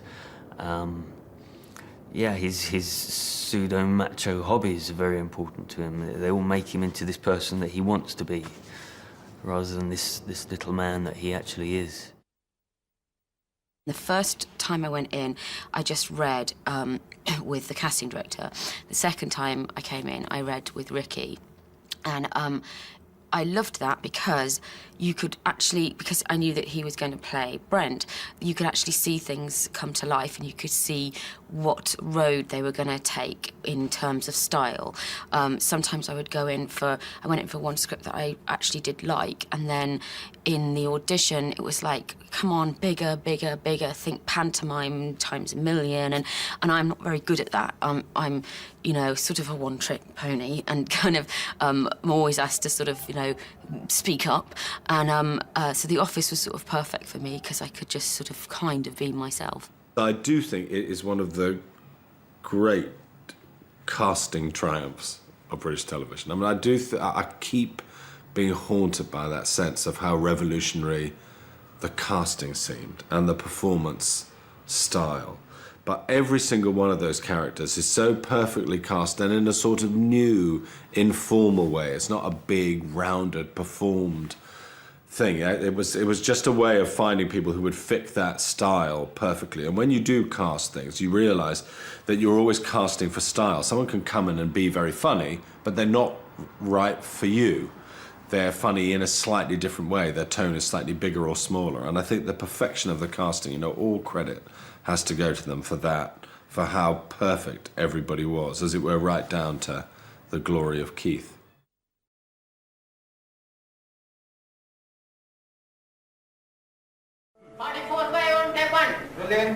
Action!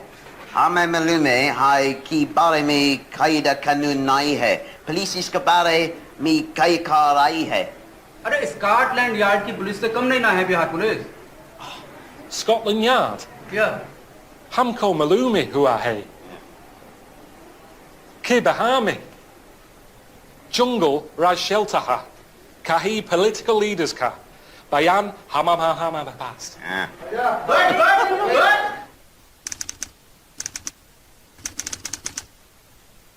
Rolling. By for take on. Action.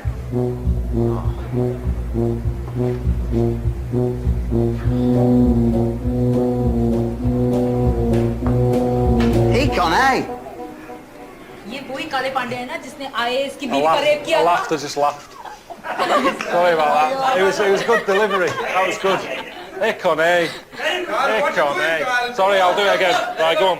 Do it this time. Hey, Connie. Hey, Connie. Action. Oh, sicko.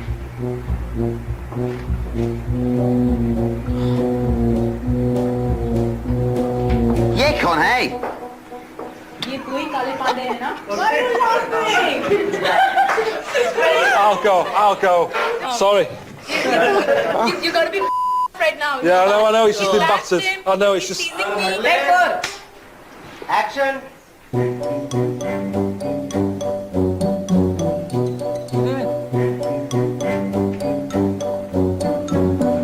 Yeah, Connie.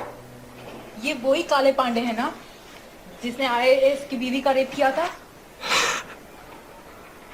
Can you just get a single on him? Just have the camera on him when he says yippee. Yeah, don't worry then. The camera's on you as well? Yes, it's not rolling though. No, it's not. So Okay. that's a bonus. Oh, why not? So your answer's not here. They will be featured or not? You'll be able to hear them, but not see me. Okay, all right, fine. Because nobody needs to see this. It's okay. Do you mind sitting? That's all right. No, it's all right. Thank you. Is this all right?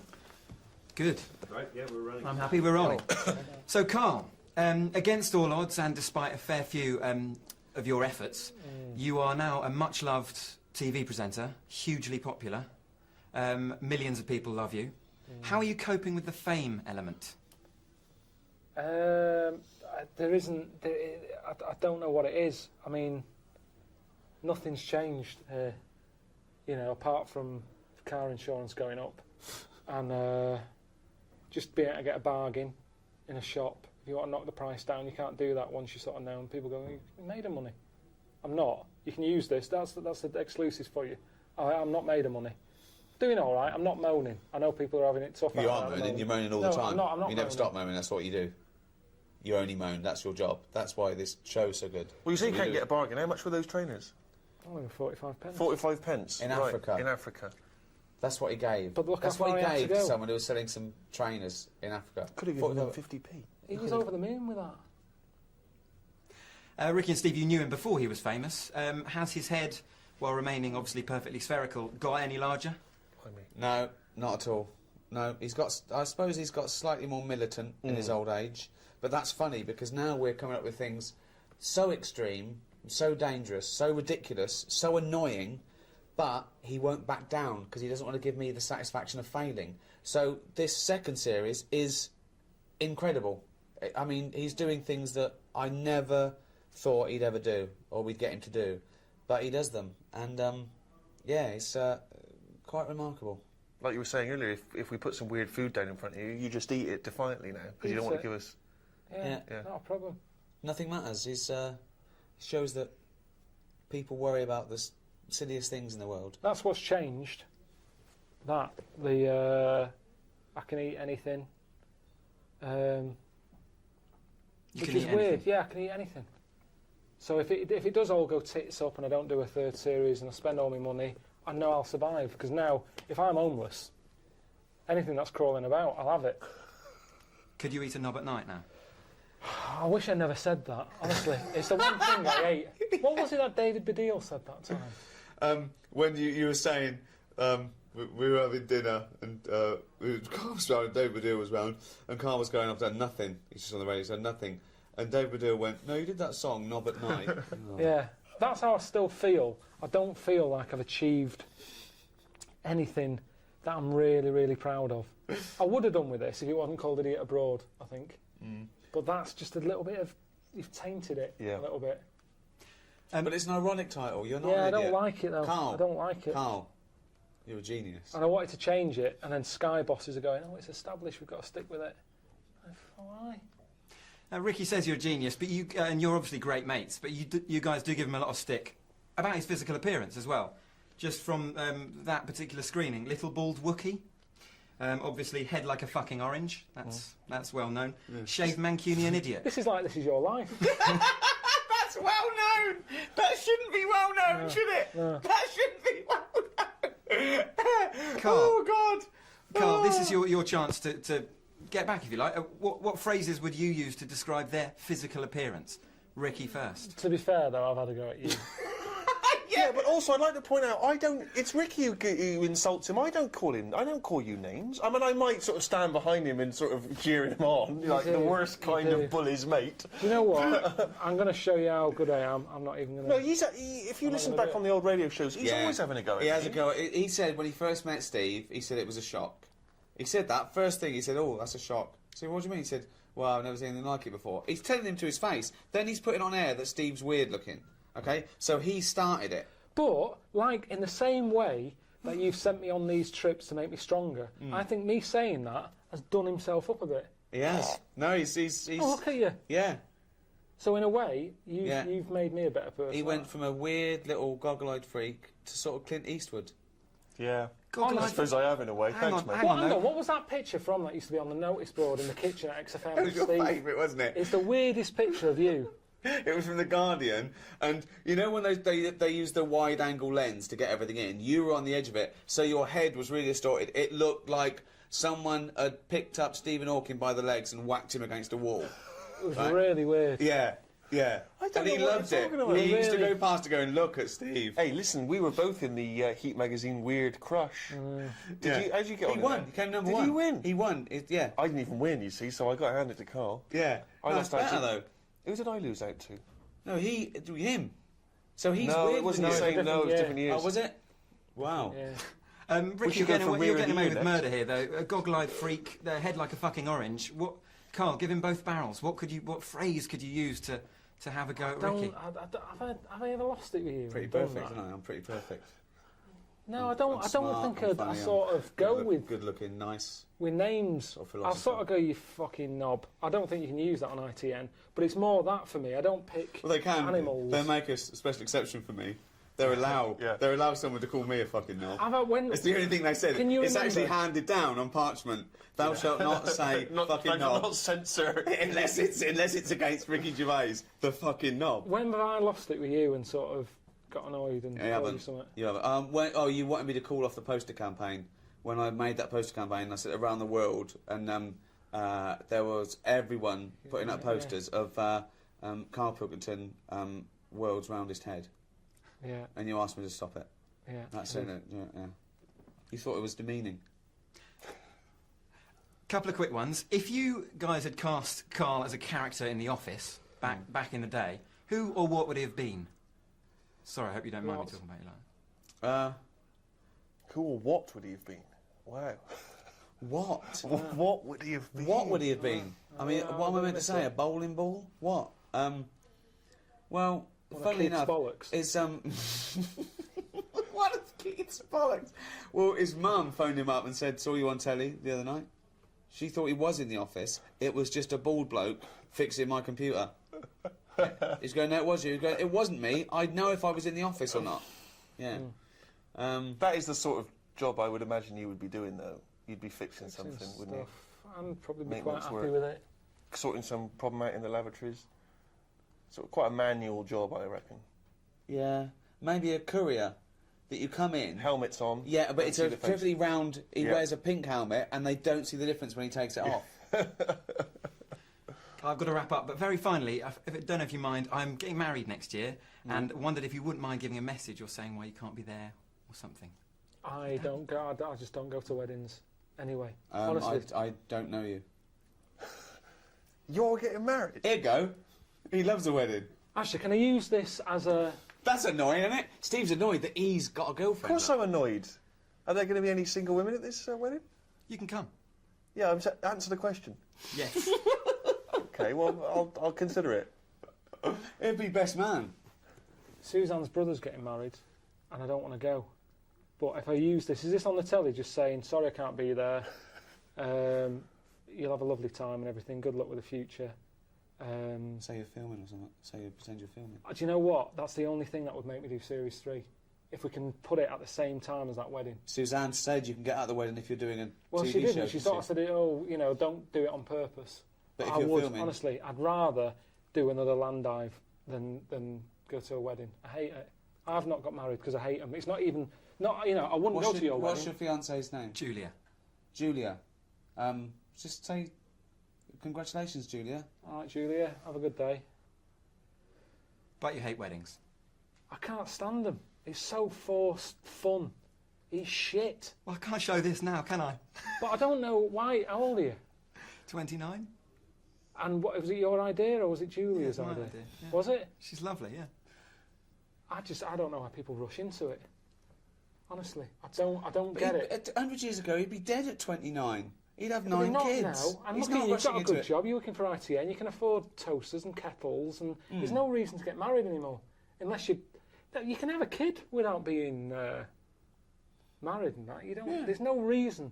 I mean, that's not his request. Are you paying for it, or have you got your mum and dad? A bit of both. Well, no, probably her parents are paying for it. They're giving a bit, yeah. Yeah? That's Well, how a it bit. works, No, they're isn't meant to... Julia's dad's meant to stump Yeah, up. he's supposed to stump up. If he's not, if he's watching this and he hasn't paid a penny towards it, what Yeah. a stingy bastard. Yeah. Yeah. No. And given that I'm there, I mean, I'll eat his lamb, but I'm not enjoying it. No, Any lamb? What's the menu going to be? Well, if he got any sense, he'd start with some kind of mozzarella salad. Yeah. He'd move on to a lovely bit of lamb. Everyone likes lamb. Is there a fish dish? Well, there's something for the veggies, but who wants to bother? There's probably one or two of them, you know, a little pasty in the corner. Ooh. Just move the lamb out the way. Of course, yeah. And just have some of the veg that comes with the What's lamb. the... what are you thinking? Are you thinking profiteroles, or are you thinking like a trifle, or what? Thanks for asking, mate. It's more of a sort of, it's more of an eating mess they've gone for. Really? Yeah. And is it sit down or sort of out yourself? What's Sit the down. vibe? Oh, sit down. This dude's not pissing about. This No. guy's not going with any buffet. So hold on, crap. they get He's up. got a band as well. If he's got only a DJ, Hold on. then he is not the man I thought he It's was. Stag Do. Where are you taking him? What are you doing? What have you organised? We've gone to Prague. He Brilliant. slept with 14 prostitutes. which they said was a Hold record. on. How's They he said going to get those rid of girls the said crap? it was Is a he record. just scraping it off, or is he... No, he doesn't care. He don't care about Julia, whether she's getting it or not. He's had his end away in Prague. He don't give a damn. Yeah, yeah. Well, so there congratulations. We go. Yeah. Have a nice time. That is beautiful. It is.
if you go to places that you're in danger of being kidnapped, you're meant to have a code word. So that, when the people who've nicked you call up the London office, they go, we've got Ricky, Steve and Karl here. Right. And the London office go, yeah, yeah. Give us your code word. Well, at the time, it was Congress tart. Congress tart? How are you going to slip that into a conversation? No, you don't slip it in. They've got a bag over your head, gun to your head or whatever, tell them you've been kidnapped, and you go, Congress tart, and they go, bloody hell, he's been kidnapped. Before you know it, the A-team's coming in. Right. So, ring, ring. Hello, Karl, mate, how's it going? Congress tart. What? Congress tart. Rick, who's on the phone, mate? It's Karl. He said Congress tart, so he's definitely been kidnapped. Who are they? What do they want? Right. Who am I talking to now? Because them. Ask them. What do you want? He's asking what you want. Well, there's no one here to do that bit of role-playing, so maybe you should tell me what they're saying. They said, they just said they want to use me as bargaining power. But what do they want? What do they want? We'll see if we can... But what do you actually want? Oh. What would they want? Is it money? Give them money. Okay, £5 million. Too much. I'm not spending that sort of cash. I've worked hard for this. You don't do that. I'm not spending that cash. You see, this is what worries me. I'm not spending $5 million to get you back. That's what's worrying. No. Because that's what would have happened. Can't we negotiate? Put them on. Yeah, here's Ricky. Right, you've got to play him as well, though. Hello? Hello? Who's that? Never mind who it is. Where's my $5 million? Can't afford $5 million at the moment. We're going to kill this kid if you don't give us the $5 million. How can We're you call getting him a sick kid? of him. Why? What's he doing? He's just shouting Congress tart. Give him the money. Give us the money. Okay. I wouldn't have got him to call you, actually. There's no way. There's no way. Okay, let's have a break. Oh, God! Oh, God! Nice one, Ricky Gervais and Stephen Merchant. They've had a great 2004. They got 2 Golden Globe Awards this year. Also, the Christmas Specials DVD has already sold 250,000. And tonight comes this award. Tom Stoppard and Noel Gallagher, together at last. What are you working on?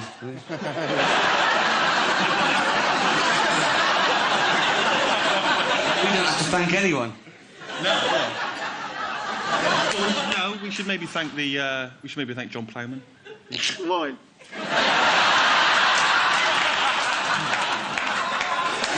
Maybe the BBC. I don't know if that. We're on a proper channel now. Maybe we should thank the producers for all their input. Nice one. I still got it.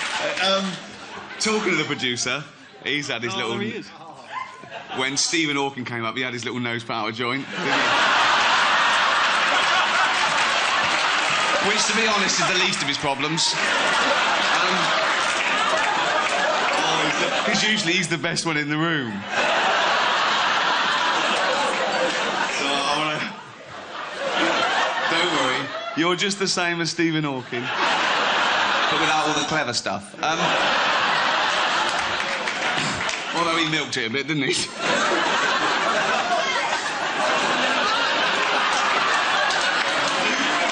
a genius. I'd have had it ready. I'd have had it. What do you expect?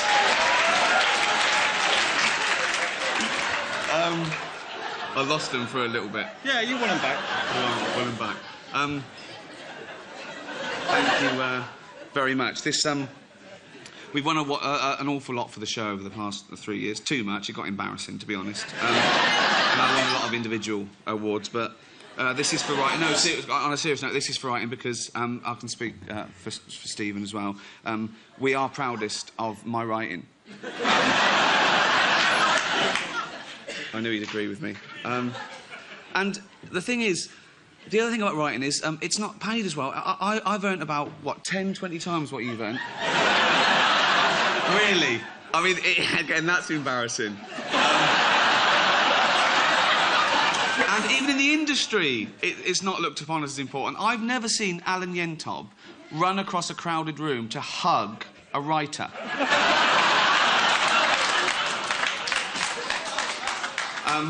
But thank you very, very much. Thank you very, very much indeed. And Merry Christmas. Thank you.